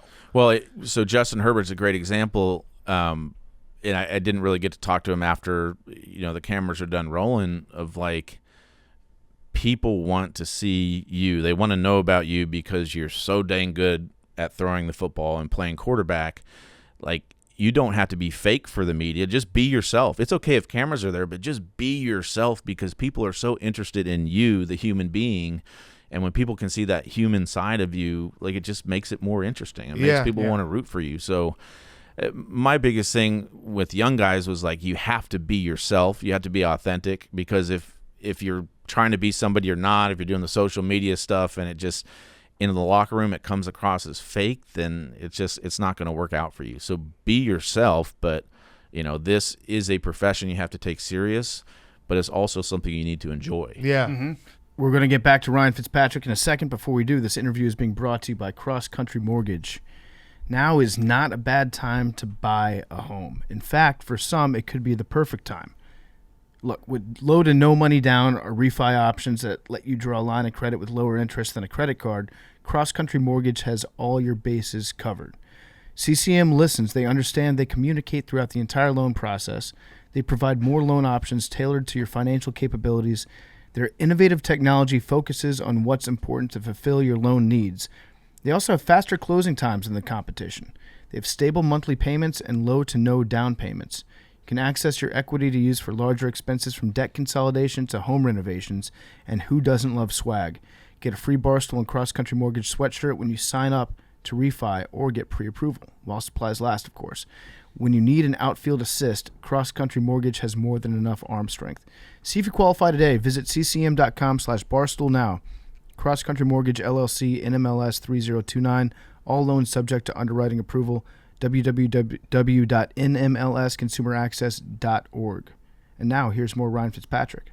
All right, here's a big media question for you. Deshaun Watson, talk about him. Who? Go for it. Deshaun Watson. No, you don't actually have to talk about this. You don't have to Thank get into you. it. I think we've said everything that needs to be said. Yeah. You were ready to do it, though. Yeah, you were. Well, Which- he's not going to be in our game. We've got Pittsburgh, Cleveland early, and so I'm going to have to talk more about Jacoby Brissett, I think. Yeah, okay. Yeah. That'll save everybody. I Yeah. think. But the other guy, there's another guy that you played with. I think you alluded to him a second ago. Tell us for the Tua believers out there. Two and on. I'm a member of Two and Big on. Cats and Two and On. Wow. Yeah, expect us. I'm too agnostic, I think. I don't know what to expect about him. Okay. But just give somebody something to look forward to. Like, what does Tua do better than most quarterbacks can do? Be careful, because I know. we're listening. I get it. I get how like dicey of an opinion every opinion is around Tua. But so if you're a top 10 quarterback, like, you have to have at least one trait that is absolutely special, that something you can do that really nobody else can do. Josh Allen, I think we all see the arm talent. We see the way he can scramble and run, the hits that he can take, the hits he can deliver. Herbert, physically, same thing. With Tua, it's not the arm strength. It's not the ability to run. It's not the ability to scramble or get out of trouble. So what is it? You know, people would say, well, he's a winner. Tyreek Hill said he's the most accurate quarterback I've ever seen. Now, when I first saw Tua, what popped out to me, because it's hard for a young quarterback to come in and do this, anticipation and accuracy. Like, those are the things that he has to be elite at. And I think that he is very, very good at, very accurate, and can anticipate. The problem is sometimes you have to create, and he can't. He's not going to be able to scramble, and he'll be able to scramble, get out of trouble, and get you 5 yards, but he's not going to be able to scramble around, escape the pocket, and make the big plays down the field. So he has to take what he has that's elite, is his accuracy, and hopefully as he gets better, his decision-making, and he has to be the best in the NFL at it because he's limited in some of those other ways. That's a great answer. So off of that, if you had to rank like what you would want in a quarterback, what's number one? Is it always arm talent? No, and this is the reason that I think Josh Allen is the best quarterback in the NFL, because all of these guys are talented. They all have strong arms. If you can throw the ball 60 yards, which they all can, like how many times are you going to see Josh Allen throw the ball 80 yards in a game? Never. Like, I mean, maybe we'll see him in warm-ups throwing it at the goalpost or something. But as long as you can put the ball 60 yards on the money, like usually you're not throwing it much farther than that. But for me, and the reason that some of these guys really bug me, and the reason that I love a guy like Josh Allen, we've got the talent. He's also the dude that sits in the locker room, and he's just a dude. He can just be. Carson Palmer, for me, when I was young, watched the way that he was, he's just a dude. And he was a Heisman Trophy winner. He was a number 1 pick, but everybody loved just being around him. Mm-hmm. And that like, if the leader of your football team can do that and is that human being, then it just resonates with everybody and sets a tone in the building. So Josh isn't going to have his private office like I think maybe a Denver quarterback now has his private office and doesn't shower with the team. And Wait, you know, Russell Wilson doesn't shower with the team? no, I don't know that. I'm just That sounds like you're breaking some news here. hypothetically, there are certain guys. Russell that Wilson just, is afraid to shower. with his no. teammates. I'm not. I'm not This is trying to good. create This is trial by news. fire. This is I'm trial not by trying to fire. create Yeah. news here. All I'm saying is like, if you've got guys that are so important and put themselves as so important that they now are separating themselves from the locker room, which is the most important part of a team, then they fall down on my list a little bit. Would it be fair to say that the quarterback doesn't have to be the leader of the team, but it's a hell of a lot easier if he is? Yeah, and I think we're going to see this year in LA with the Chargers, Justin Herbert is the leader of that team because of his talent. Right. But he is not a vocal leader. He can have people follow him by the way that he plays, but he's not the leader in that locker room in terms of the way that he presents himself or talks, or he's not going to get up and give a speech before a game. And even if he did, like, that's not him. Like, even for some of these other guys, like, if it's not you, then it's not going to come across as real. It makes it easier if the quarterback is that person. Yeah. So 3 guys that fall into that list. You mentioned Josh Allen. I think most people would say Patrick Mahomes falls in that list too. And Lamar Jackson, absolutely beloved in that locker room. So we're going to do the media thing where we make you pick one. And by implication, you're also disrespecting the other 2 that you don't pick. Yeah. So if you were to start a team from scratch right now, you're building around one of those guys for the future. Who are you going with? Your choices Josh. were Lamar, Josh, and Patrick. Patrick. I mean, I'll go Josh just because of what I just said about him. I will say I'm super excited to watch Patrick Mahomes this year without Tyreek, because obviously we know how special Kelsey is. We know the relationship they have there, golfing buddies, and hanging out and all that, which is important. Relationship off the field, important on the field. Cooper Kupp realized that. Best friends with Matthew Stafford. Breakfast Club. Look we what were happens early on being that. Breakfast Club, and look what targets start to go up a little bit. You start to get him his coffee, like targets. So that really does translate to the field a little bit. But I would just say, like, Kansas City's going to be super interesting this year because I don't know. Like, Andy Reid is magical. Patrick Reid. Oh my God. Yeah. Patrick Mahomes. The excavator, Patrick Reid Reid. steals money from his teammates. Patrick Mahomes is absolutely magical. So, like, we will see what happens there. But they're obviously going to win at least 10 games. But I don't know how far they can go. Is Mahomes your 2 in the league? Second best quarterback? Yeah. Mahomes So Brady and Rodgers not in your top 3. No, they both are. You're just tricking me. Like, my top 3, like Aaron Rodgers and Tom Brady are definitely in my top 3. Okay, so your top And 3 goes Mahomes, deep. Yeah. and Allen, And Burrow. and Joe And Burrow, Burrow, top 3. yeah. And Yeah. what about Lamar? Yes, Lamar's also top 3. I like This that. is smart. Yes. Do you Yeah. think? I will say, like, because we were doing this, me, Richard Sherman, Tony Gonzalez, Andrew Whitworth, and Carissa Thompson were all kind of having this discussion. And there's definitely like once you have to get to like number 10, then it becomes difficult. Like, because there's a clump of like 6 of them, like Carr and Cousins, and where you like there's 6 of those guys that aren't in the category we're talking about right now, but like Carr's actually a guy that is slowly moving in the right direction for me that I disliked for a long time. But I'm starting to like. Yeah. Wow. You got to make a beard bet. I feel like that's something you have to do in media now. It's like, I will shave my beard. But I think me and you did something we made some bet last year, if you won a playoff game, yeah, and then you had a hell of a half. Well, yeah, I mean it was that first quarter 3 we for came 6. out. I think we kicked a field goal even maybe. So yeah, took an early lead. I think. Yeah, that was tough. I wanted to go back to something you said about the locker room and how important it is. Do you think, like, obviously football has evolved and the way we talk about it has evolved, and people are a lot smarter about how they talk about football, analytics, everything.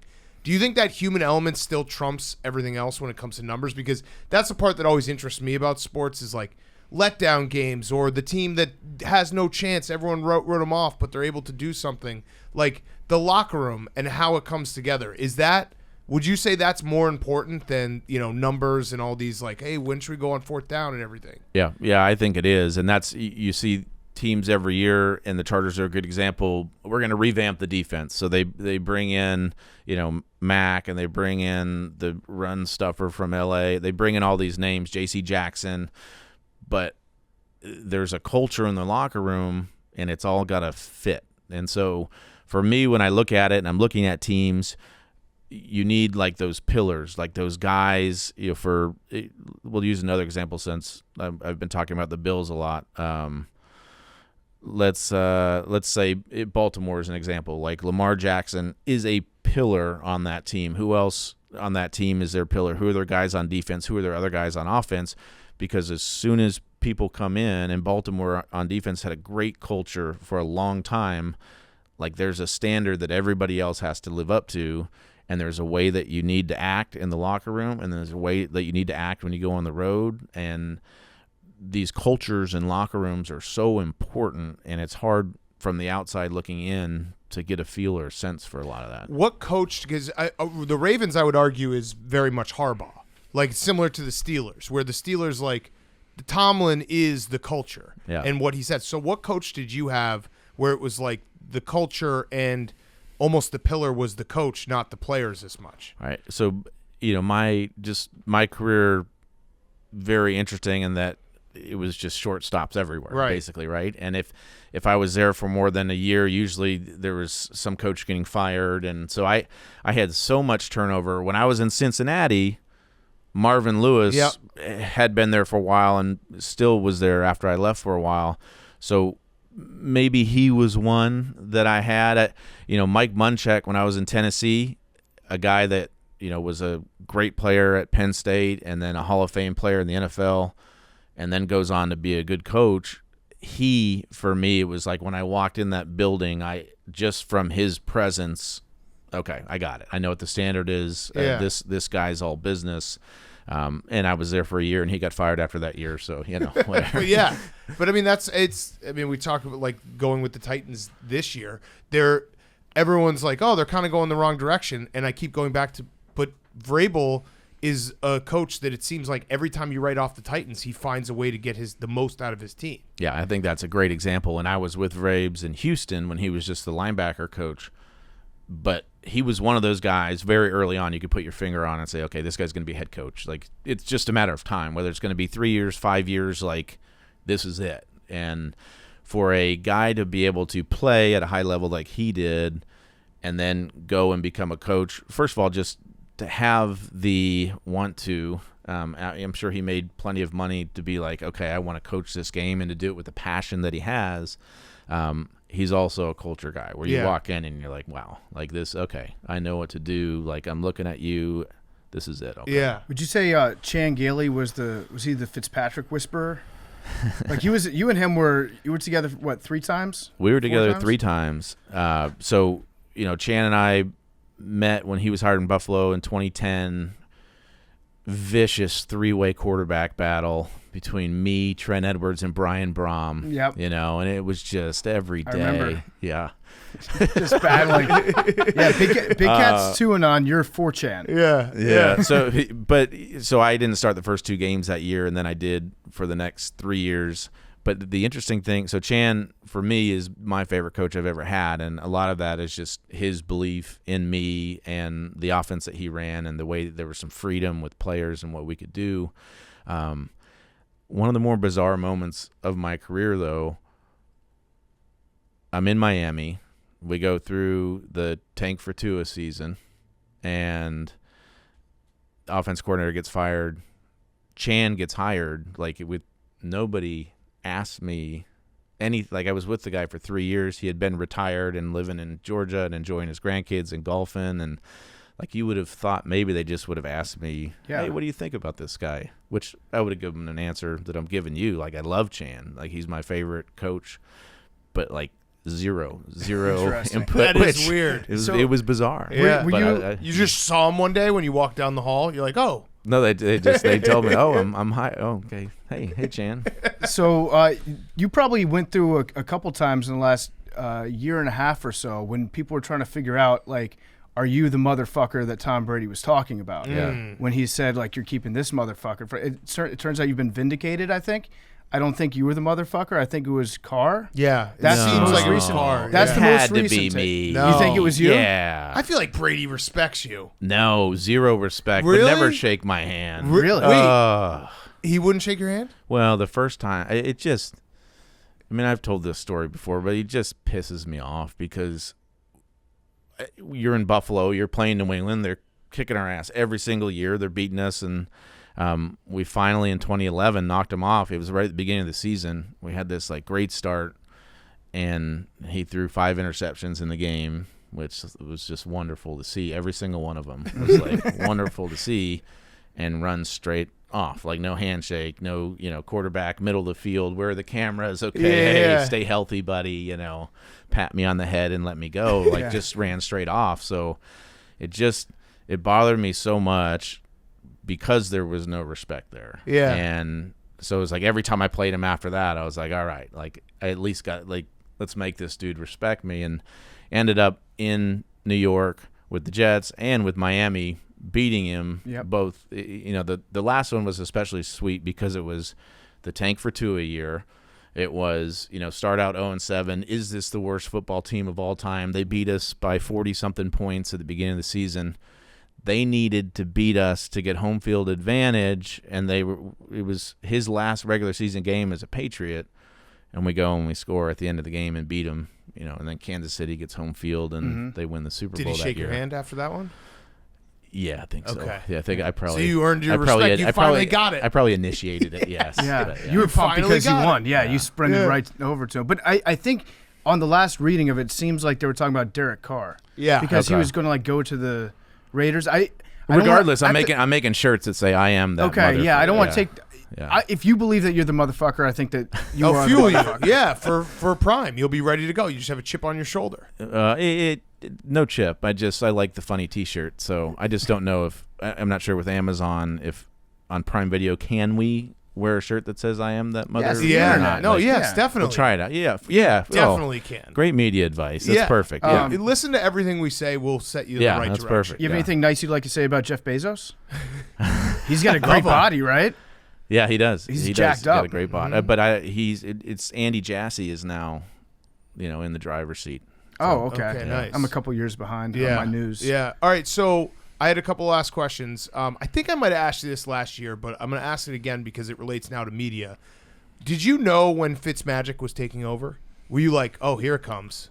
This is the magic. Yeah, I think so. Like, it really was just like a feeling of invincibility. And, I think peak was Tampa, the beginning of that season in Tampa when Jameis was suspended for the first 3 games. Like, you can even see if you go back to the Pittsburgh game on Monday night when we're losing, like, you can just see it's injected in my veins, and then it comes up into my eyes, and it just that's it. It's like, magic. It's it. So do you think you'll have that same thing, like when you just nail a segment on Prime Video I on think Thursday so. nights? So I think once you see me start taking buttons down on my shirt, Yeah. like Okay. that's when you know it's kind of the sign, like, oh, this is about to get good here. It's coming. Like Let the I chest think- hair out. Yeah, I think that's going to be when it's at its peak. It always bothered me when people said Fitztragic when it would then go poorly. Yeah, and I but said it that was often. it was I part always of said it. Well, it was part of it. You You didn't know? have the Fitzmagic without the Fitztragic. Yeah, exactly. The yin and the yang. Oh. Yeah. And the what? duality So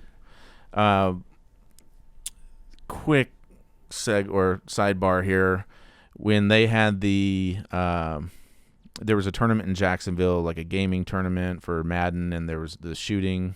One of those kids, his gamer tag was Fitzmagic 13 or something, and he got shot and is totally fine now. But I reached out to him. He was a Jets fan. Anyway, like we kind of formed a relationship and like good dude.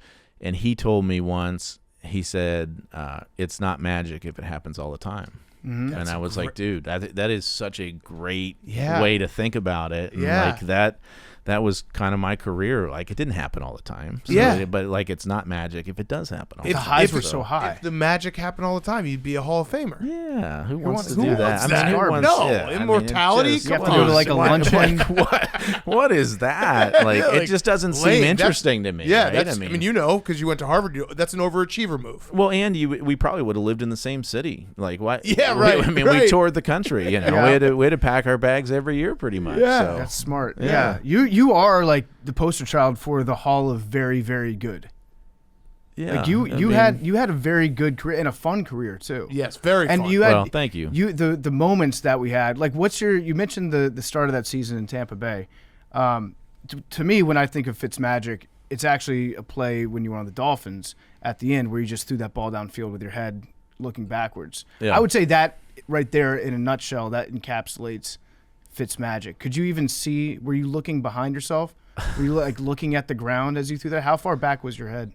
Yeah, it got ripped pretty far back. But yeah, I thought that was a great. That moment was incredible because that was one of those moments where I got benched early in the year. I just got thrown in the game, against all odds, 18 seconds, and that happens, and we get in field goal range, and we win the game, and then I test positive for COVID the next day. And it was like, it just encapsulated like Yeah. my career, like Yeah. can never just be normal or steady. Like it just, That would have been Yeah. boring though. Like you It don't would want have been You don't boring, want a right. normal career. Yeah. You were one of one. Fitzmagic one of one. well, yeah, that's a fact. oh, appreciate it. All right, so my last question is the Roback question. Go to roback.com, use code TAKE for 20% off your first purchase. Q-Zips, hoodies, polos, everything, roback.com, RHOBACK.com, use code TAKE. I'm going to let you ask the last question, the Roback question. Do you have any questions for us? We're veterans of the media business. We can give you Kind of the bad boys. we of can give football. you any advice you want right now. Okay. Go for it. We'll tell you anything you want. Have you guys ever interviewed Richard Sherman before? No. Oh, you've never. No. Do we know Sherm? I'm familiar with his work. Yeah. You're familiar with his work on and on, like not just the football stuff, but maybe some of his takes and whatever yeah, else. Like yeah. He's a Stanford guy, so you have Stanford a little, guy. You got a Yep. rivalry Do you know his there. story that he played receiver and Harbaugh hated him and he Couldn't moved catch. it? Yeah. He couldn't Hates a catch. lot of people. He Yeah. couldn't catch. What do you mean? Well, I guess that's why he got moved to cornerback, right? Yeah. No, because he could catch. There were some other issues, but I know that he can catch because I threw him multiple balls. Do you have a favorite interception? Favorite interception? I'm sure I've got a few.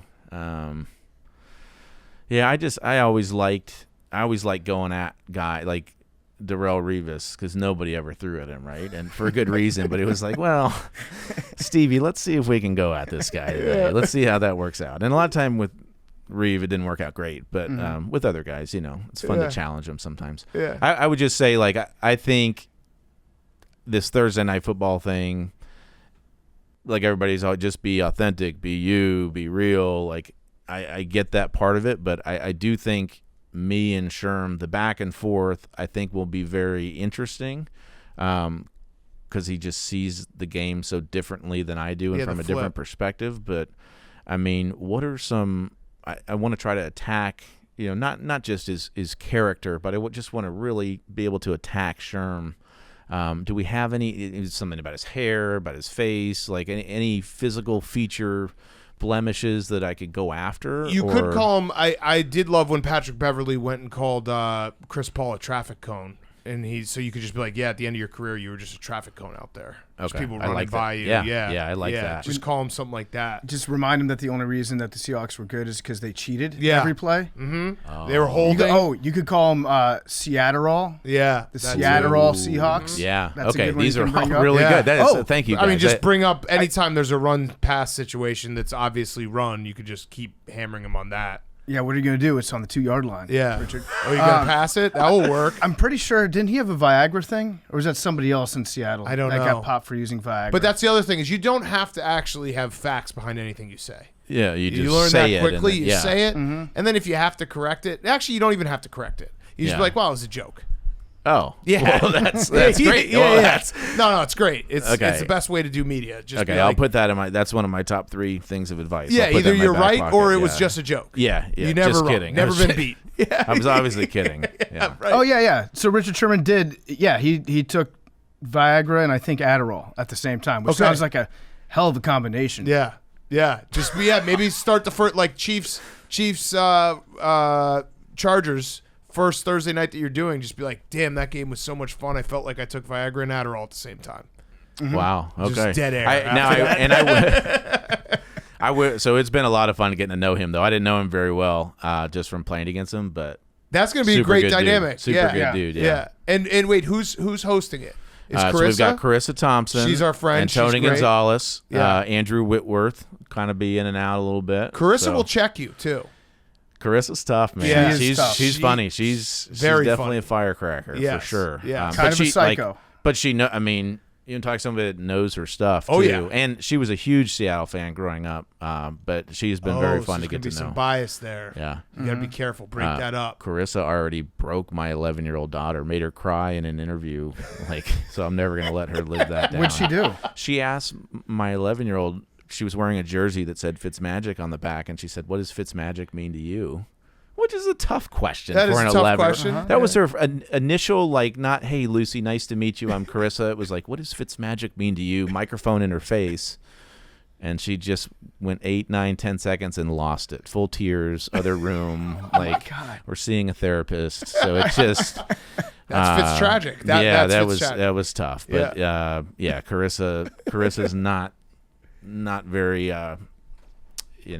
for my daughters at least, they don't really look up to her at this point. Well, the first time she came on this show, she kind of did the same thing Yeah, to us. she bodied us. She just She made kicked our fun ass. of. She made fun of the backgrounds in our apartments. She's that we're tough, using. man. She called me. She killed I us. think she called me poor. She Yes. was like, "Why do you have a laundry machine behind you?" But if you ever get a chance to go out with her, she's very fun when the cameras are off, hanging out. Yeah. Going out Yeah. to dinner. So, yeah. Well, I would tell you, so maybe the best part about this job, if we can call it that, is last weekend we did the Thursday night game, went to the hotel bar or whatever, and Al Michaels is just holding court, talking, and that's you could awesome. just listen to him, just his voice. I don't care what he's talking about, Forever. Yeah. but the stories.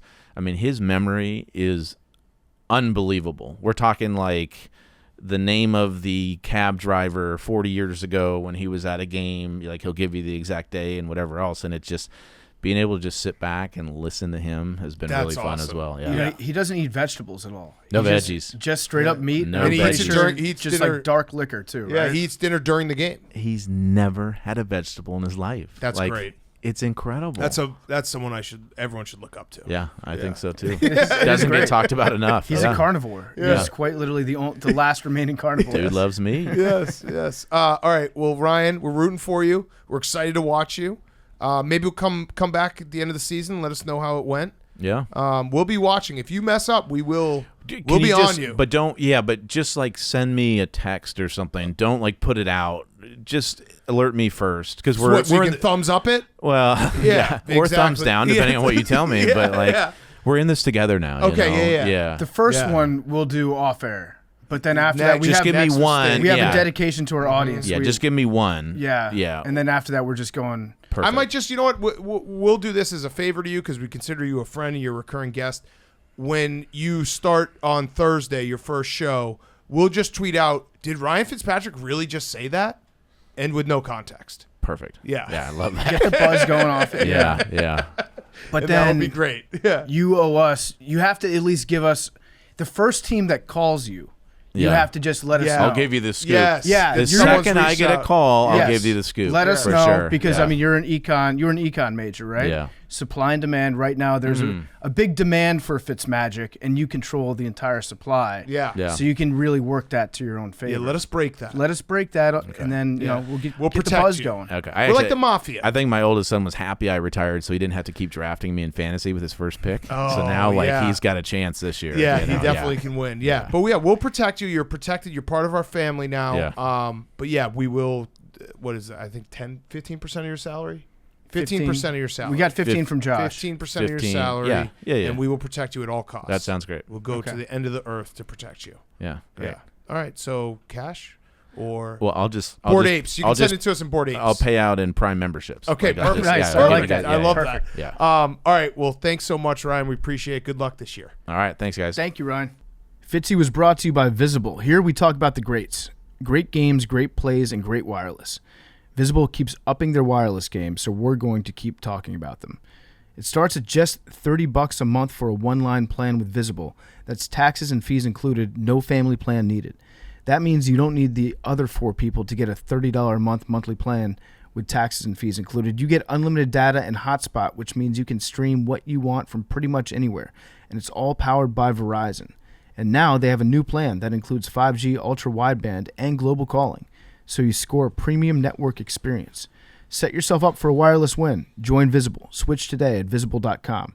5G ultra-wideband and global calling available only on the Visible Plus plan. For data management practices, learn more at visible.com. Additional terms apply. The interview is also brought to you by our great friends over at Chevy. We know that every team starts the season undefeated, and for some of us, we're still undefeated. I'm undefeated. Big Cat, are you undefeated? I'm undefeated. Max, are you undefeated? Batgirl? Undefeated. Jake, are you undefeated? 1-0. That's awesome. We're all undefeated. You know who else is undefeated? Chevy, and its star player, the Silverado.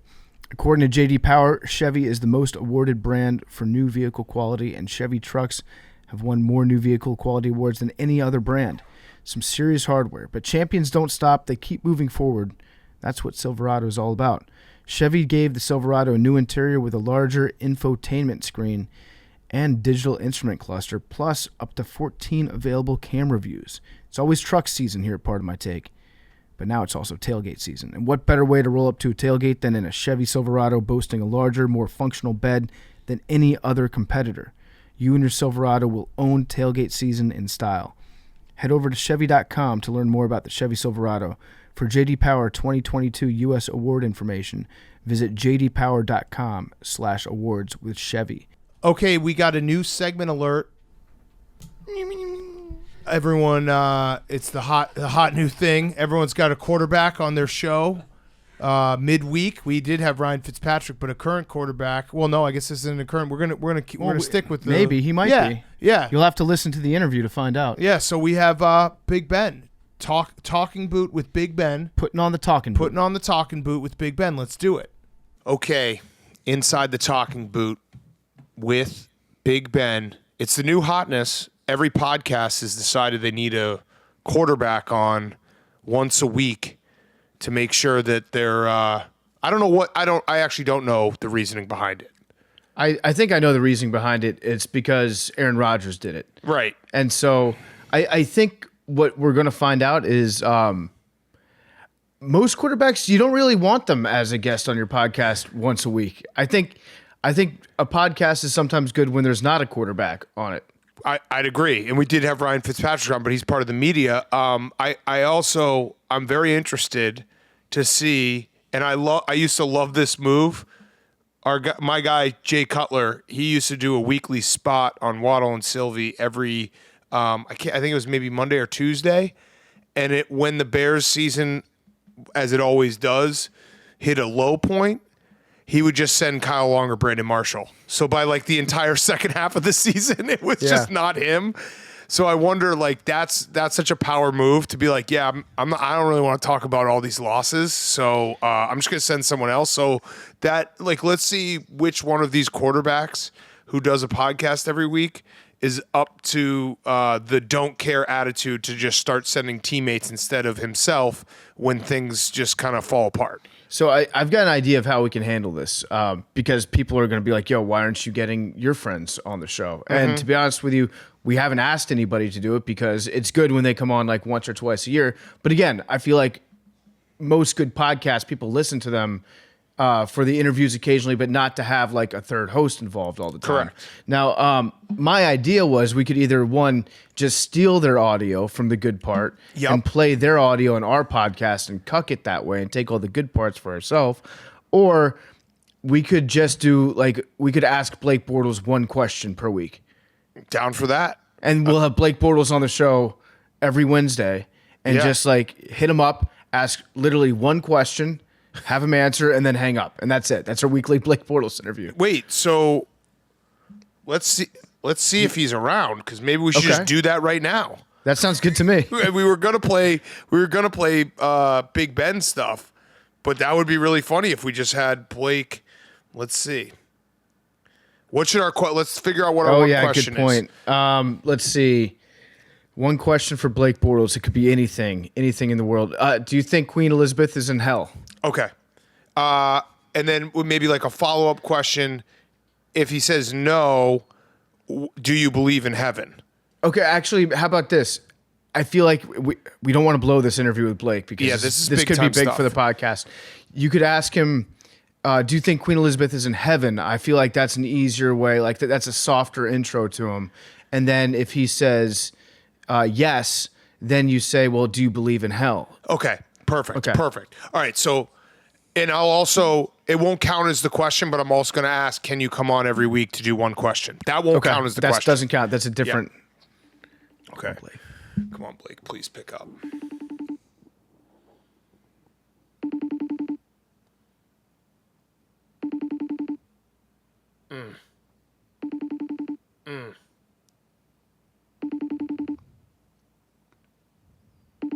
I'll try the phone call after the FaceTime. FaceTime's an abrasive move. Yeah. That's an aggressive move at 9 p.m. at night. Yep. Fuck. Should we just go through the list of famous people on our phones and keep calling them, asking them if they'll Do be a our weekly own guest bit on their back to show? us? All right, I'm going to call him. Hopefully this works. And then maybe we can try to get him on Zoom once a week. But that's also the problem is like, that's a lot of scheduling. That sucks. It does. For everyone involved. Fuck. Come on, Blake. I should have called him before. Great planning by us. I'm sorry. Oh, Damn it. Should I call DK? all right. No. I think it's got to be a quarterback. Let's just. I love the Blake idea. We should make it Blake. Let me just see. Who's funniest quarterback we have in our phone. I kind of do want to just call DK. I haven't talked to him in a while. Yeah, but I think we got to keep up with the Joneses. Okay. Let's see. Morton Anderson. He's not a quarterback. All right. This is becoming. Let's see. I call Graham Mertz. Don't say it. I know you want to say he's not a quarterback either. That's mean. Let's see here. Wilton Good call, Spate. Cuddy. He played quarterback. Why don't we call Jared? Oh, yeah, we can call Jared. All right. Good call. And that one guy who tweets me every day saying it's been this many days since you've had Jared on, Yeah, let's get Jared on the pod. will leave us alone. All right, hold on. I now I have one of those issues where I have his number. You would be surprised, but like famous people and quarterbacks and like stars, they change their number a lot. They do. And then you might get frozen out forever. All right, I'm calling Jared. Okay, if that doesn't What's work, our one question for Jared, though? Oh, do you, shit. Do you know where Blake is? Yeah. Can you ask Blake if he'll come on the show? Your call has No. Oh no. Hold on, I have another Jared number. Okay. This would suck. Here we go. Your call has been No. This is quickly becoming unusable audio. Oh, that made me sad because Jared Lorenzen's right next to him. Oh, R.I.P. Man, that's a bummer. What should we call Billy? Oh, He's wide not a receiver. quarterback. Yeah, He's a wide receiver. he changed. We could call. Hold let's see, on, I'm going. Call I'm Max. just- You know Max Home would pick up. Oh, I think I have Gardner Minshew's number somehow. Okay. I didn't. Have I ever texted him? Yeah, all right, let's call Gardner Minshew. Should I call Joe Burrow and just be like, "What the fuck, man"? Yeah, sure. Yeah, give that a try. All right. Okay. Okay. We'll do that, and then Gardner will be our Okay. backup. Not that he's a backup; he should be a starter, but he's a backup. Okay. Should I ask Joe if we can ask him one question a week? Yeah. Okay. And then just be like, how annoying was Coward this week? Okay. This is just now a new segment. Watch Big Cat and PFT get shunned. All right. Here we go. Call. I do think Blake is the answer, though. Wait. What's it? I've never. Oh, hang on.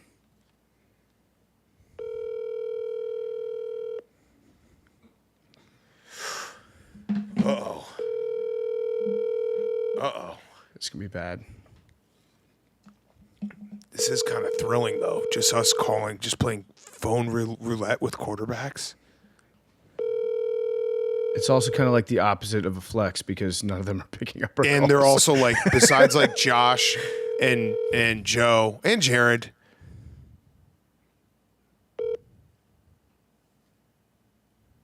Please leave your message. No, okay. All right. I've never talked to Gardner Minshew on the phone. I can tell. I want to see Hank. Show your video right now. I want to see him shaking his head. I want to see Hank shake. Oh, this is great. Okay. Gardner Minshew. I've texted with him a few times, but I've never talked to him on the phone. Okay. Is this kind of a crazy move? Oh, wait. Joe Burrow just hit me back. Hang on. What did he say? He said, "What up?" That means don't call me, dude. That means don't call me. Hang on. I'm going to say we're trying to keep up with Coward, and we're hoping we could ask you one question so we could say that Joe Burrow is on the podcast. Yeah, sure. Does that work?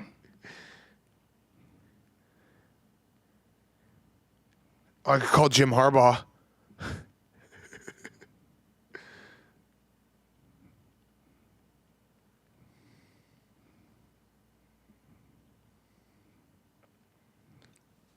Okay, let's see if he gets back. Should you text Gardner first? Oh, man. I think the thrill of just, oh, Kenny. Oh, can he pick it? Yeah. He would definitely pick up. He would. Now I'm nervous. Now it's a big question I just laid out there for I Joe. don't know how we're going to edit this. Probably just take everything out. Probably.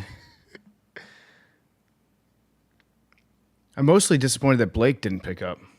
Yeah, I mean, he's probably doing something really sweet, if we're being honest. Yeah. Yeah, he is.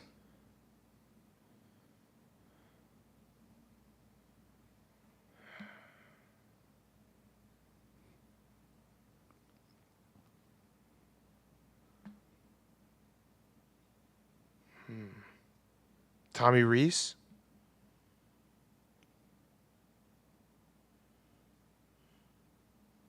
Ryan Leaf? Just looking for quarterbacks. Not really who's who. I've got so many. Oh, Jared's fullbacks. calling me back. Here we go. Okay. Jared. What's up?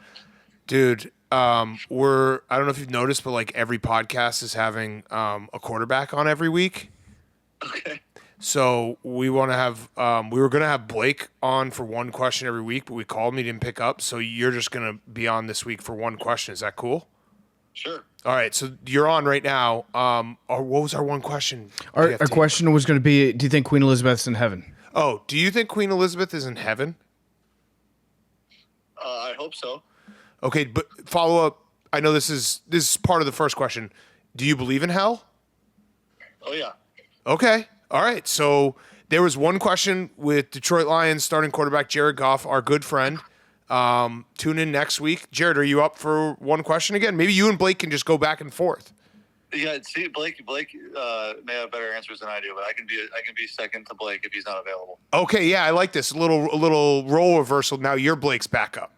There you go. That's fine. All right. Everything else good? That's not a question. man. That's just a friendship thing. All good, man. Thanks All for right. calling. All right, Hope you guys well. we miss you. Maybe I don't know. I want to see you soon. Well, we played the Bears a couple times. You may come, right? Yeah, I'll come and I'll wear like split jersey, Jared Goff. All right. But it won't be split. It will just be a Bears jersey with your name on the back. Perfect. Okay. All right. See you, man. See ya. Thanks. Fuck yes, we did it, boys. Okay, we got a starting NFL quarterback. Yes. All right, so and I think this is a great plan going forward. Blake will be our mainstay. One question with Blake Bortles every Wednesday, and when he can't do it, Jared is our backup. That sounds good. I'd like to see every other show keep up with this shit. Jared's our main backup, and then whatever number's in your phone for Gardner Minshew, and then after that, whatever excuse Joe Burrow has for not picking up our call. I kind of want to call Gardner Minshew. This is kind of funny. So I said we just want to ask you one question so that we can say that you're on PMT tomorrow, and he's like, lol. And I said, it's all good. Jared Goff just called back. It was a big race to see who would return calls fastest. And Joe Burrow says, damn it, I can't take another loss this week. It's fucked up. Yeah. All right. So this is our new segment. Every Wednesday, we're going to do one question with the quarterback. And it'll be Blake. And then we'll just, anytime Blake can't, we'll figure out who. Should I just try Gardner Minshew just to see? Should I prank call him? Does he know your number? I don't know. Probably. All right. Let's call him. All right. This is not going to be awkward. I've never talked to him on the phone. Oh, man. Okay. Here we go. No way he has your number saved. Your Would you call. text him like one time? Yeah. Okay. What was it? What did we even Hey Dan, this is Gardner Minshew. I'm ready to rock whenever you are. Oh, that's when we interviewed him. So that was kind of it. Okay. All right, so that was actually a much better segment than what we had planned. I think we were planning on just using some of Big Ben's interview that he did on his podcast, Footballin', and then cutting that into our podcast. But I think this way is actually a lot better. Yes. So this has been the Talking Boot segment. There was a very funny part of Big Ben's podcast, though, that I feel like we should at least address real quick. So I have a feeling that his pod is going to be him sipping beers calmly while watching football absentmindedly and occasionally telling a story about an injury that he had. It's perfect. And the injury that he talked about this week was against the Bengals in that playoff game. You know, the one with Vontaze Burfict when he laid out Antonio Brown. Maybe the most violent football game ever played. So first of all, Big Ben was talking about getting carted into the locker room. He was getting driven off with a doctor. And somebody was like throwing beer and it hit his leg. Now that's all well and good, but he was getting carted off with a shoulder injury. So he got onto the cart and then they wheeled him into the locker room and then he got off and he tried to throw a football to the trainer and he couldn't even lift his arm up. It was the worst injury the doctor had ever seen. You sent the video and you're like, it starts here. And I got caught up with some kid stuff, so I turned it on like for 1 second before we sat down, and I listened to like 10 seconds. Like, I got the gist of this. He's like, I couldn't lift my arm, and then I just turned it off. I was like, yep, I know where this is going. Yeah, he said he couldn't lift his arm. It was the worst arm a doctor's ever seen. And then he tried to throw a pass to the trainer, and he couldn't even lift his arm up to throw it. So then he was like, Doc, can I go back out there? And they said, you know what, Ben? You can, but you're not playing. You're just going back onto the sidelines, but there's no way that you can get back into this game. And so Ben goes out there, and then he hears the fans be like, oh, shit, Big Ben's coming back. And he's like, they don't even know that I'm not even going to come back. I'm just going back out there to watch my guys and support them. And the doctor said there's no chance I can play. So I stood on the sidelines, and then a couple drives later, I just kind of found myself back in the game, willing the team downfield, doing shot put style passes, not even really able to pass. They went back and asked him a second time, like, wait, Ben, how did you end up getting back in the game? Why did that happen? And he was like, I don't know. It's just like, I was back there, and then next thing I knew, I was back in the game playing football.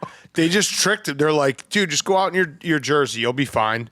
And then it's like, yeah, just go out, stand in the middle of the field. You don't have to do anything. You'll be fine. Oh, yeah, just go out and just take a quick snap. You'll be fine. He's like, yeah, now I just woke up and I'm playing football again.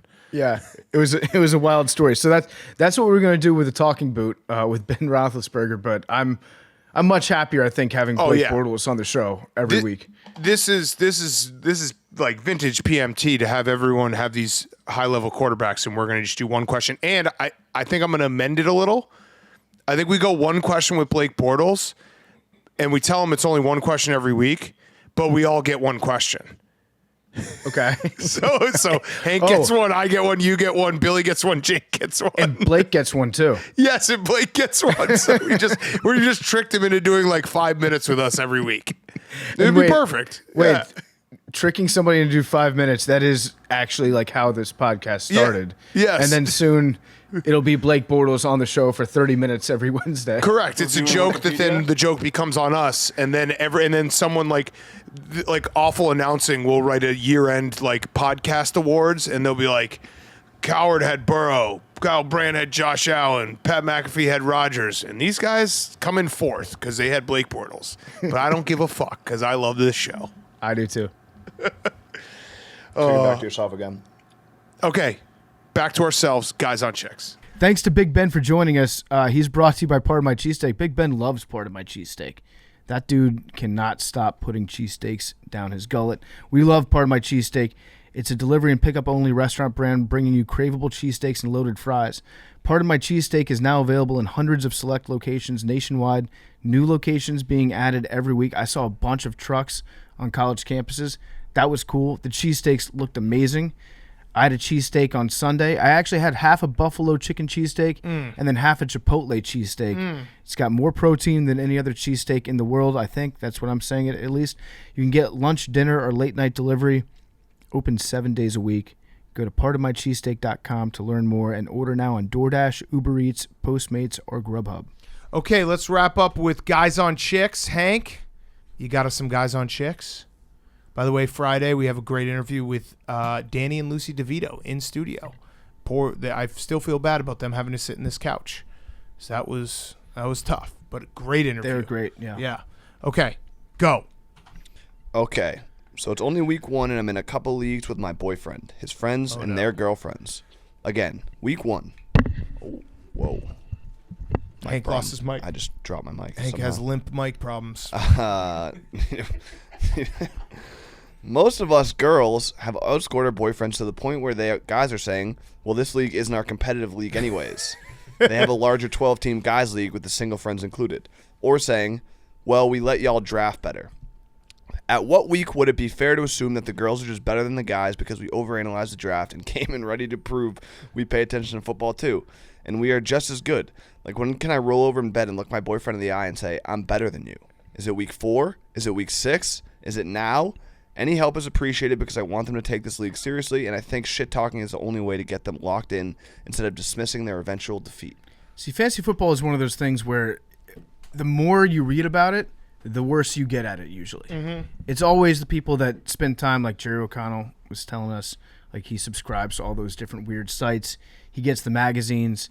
The more time you invest into fantasy football, actually the worse you get at It's it. like March Madness brackets. Exactly. Yeah. Exactly. Like the best way that you can do fantasy football is to just go with whatever the computer tells you, draft those players, and then try to have fun. Mm-hmm. The more seriously you take it, the more you'll overthink it and the more you'll screw yourself over. So Minus the one thing I would say is there always is one guy in the league who does like I think that I'm pretty normal, and you probably agree, PFT, like when we do fantasy drafts, by the time you get to like round 9, you're literally just drafting guys you recognize, and there's one guy in your league who like actually knows depth charts, and they're like, oh, this rookie wide receiver is going to pop. Mm-hmm. That guy usually is really good. Everyone else, yeah, you're right. Yeah, it's kind of a waste of time, but we still love it. What you should do, actually, you and all the girlfriends should make like a fantasy football guide together and explain why you drafted the people you drafted, and then send it to all the guys in the league and be like, hey, here, if you guys want to get better, you can take some of our tips. Also, the real answer to this question is fantasy football is very stupid because it's always the flukiest thing. I don't think you can talk shit until like it's an all-girls semifinal or all-girls final, because what will happen is there'll be some stupid injury or some stupid weather game, and the team that's the best team in the league all year will lose in the first round of the playoffs, and everyone can shit talk you back. So wait till it's like all girls in the semifinal, then unload the clip, and then knowing guys, they'll cancel the league forever. Sup, guys? My boyfriend is a huge AWL, and we've been together for about a year. I love this. I love this question. This is guys being dudes at its finest. Recently, we moved in together, and I've noticed something peculiar about his cleaning habits. If he spills a drink or something, he will grab his dirty shirt off the ground from the night before to mop it up.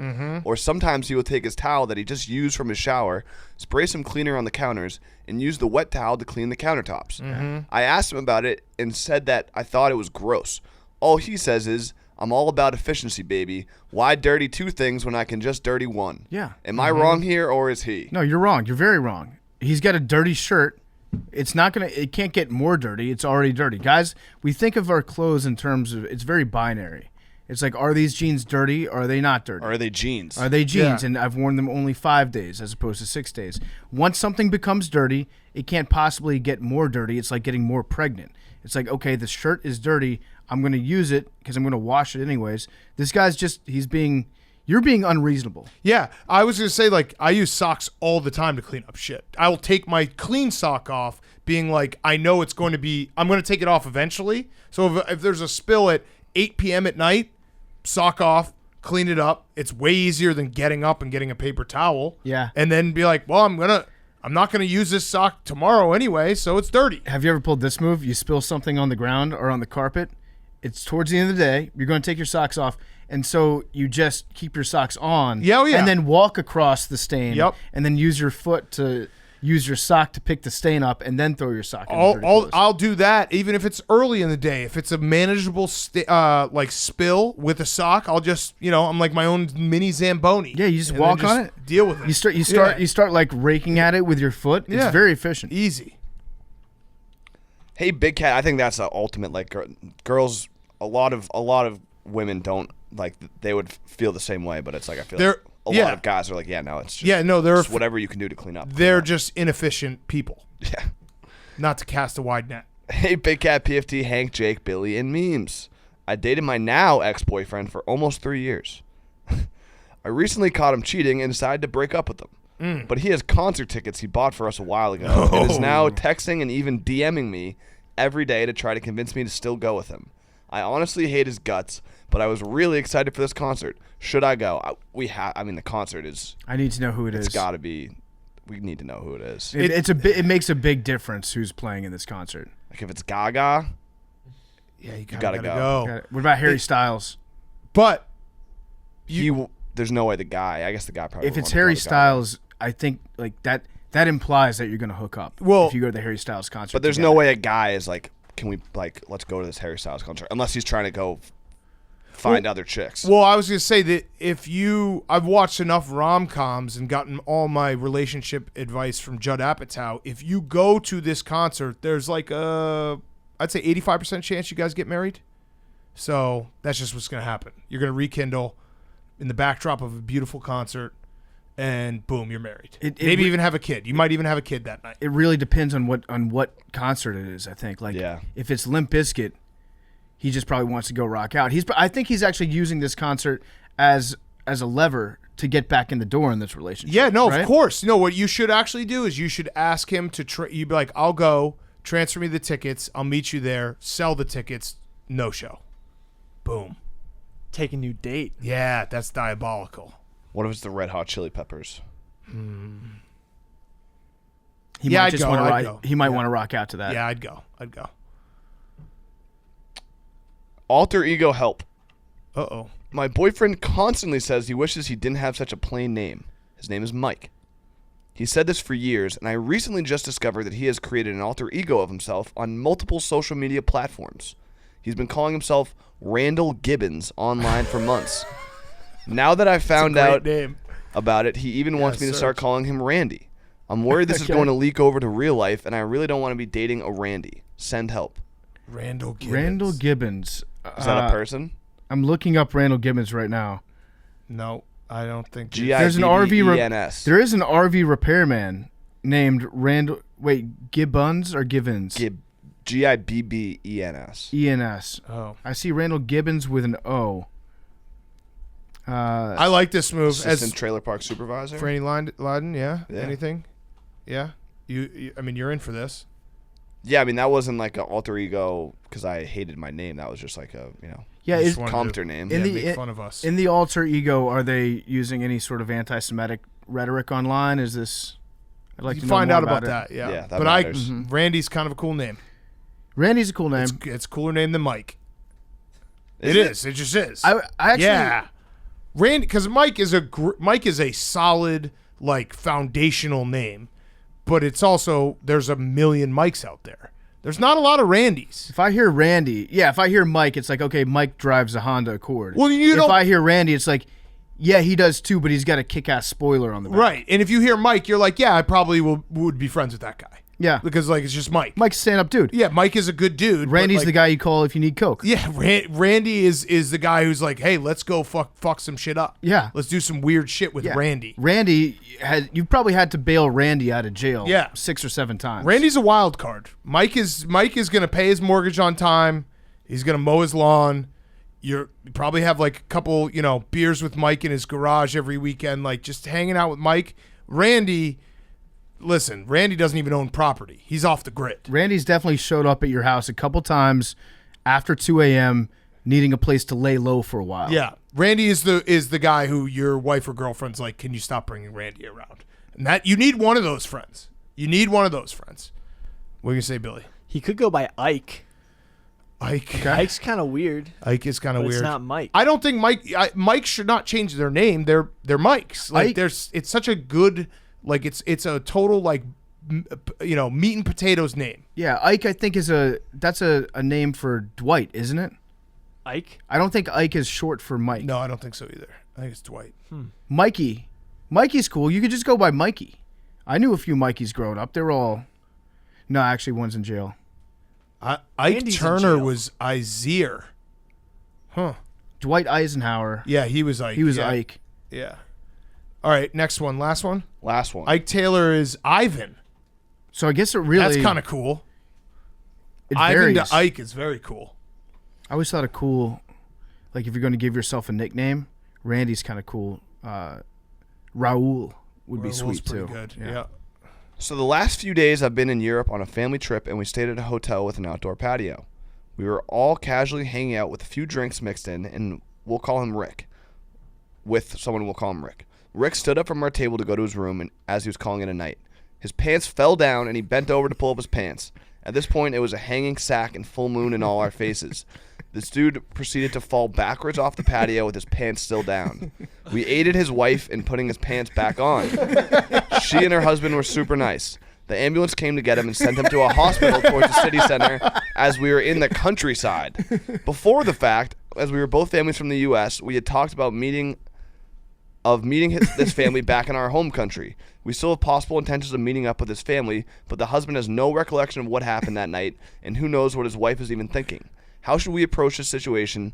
I appreciate any ounce of help. Thanks. I just love the idea of somebody thinking about themselves. You go to a foreign country, you're representing the United States abroad, and this is just a perfect way to do that. Yeah. This is awesome. falling over with your pants. It couldn't be down. more perfect. Falling over your pants down, your butthole out, And your nutsack, balls. and then having to go to the hospital because you fell down naked. Yeah, this is a total like if he truly doesn't remember it, I think you just roll with it. I mean that's funny. If he's fine, that's funny. And if they respond well to it, those are lifetime friends. You know what I mean? If they're like that was a very funny thing that happened, holy shit. Yeah. Those are cool people that you want to hang out with more. Who can not take things too seriously. Yeah, I don't mind that at all. Yeah. Sounds like a cool guy. Okay. Good show, boys. Numbers, Hank. Have you ever won this? I've not. Okay, so Paramount Plus is making sure Hank might win it because he's rigged the lottery ball machine. Go to ParamountPlus.com to start your free trial. Get access to your live local NFL and CBS game every Sunday, as well as additional exclusive content.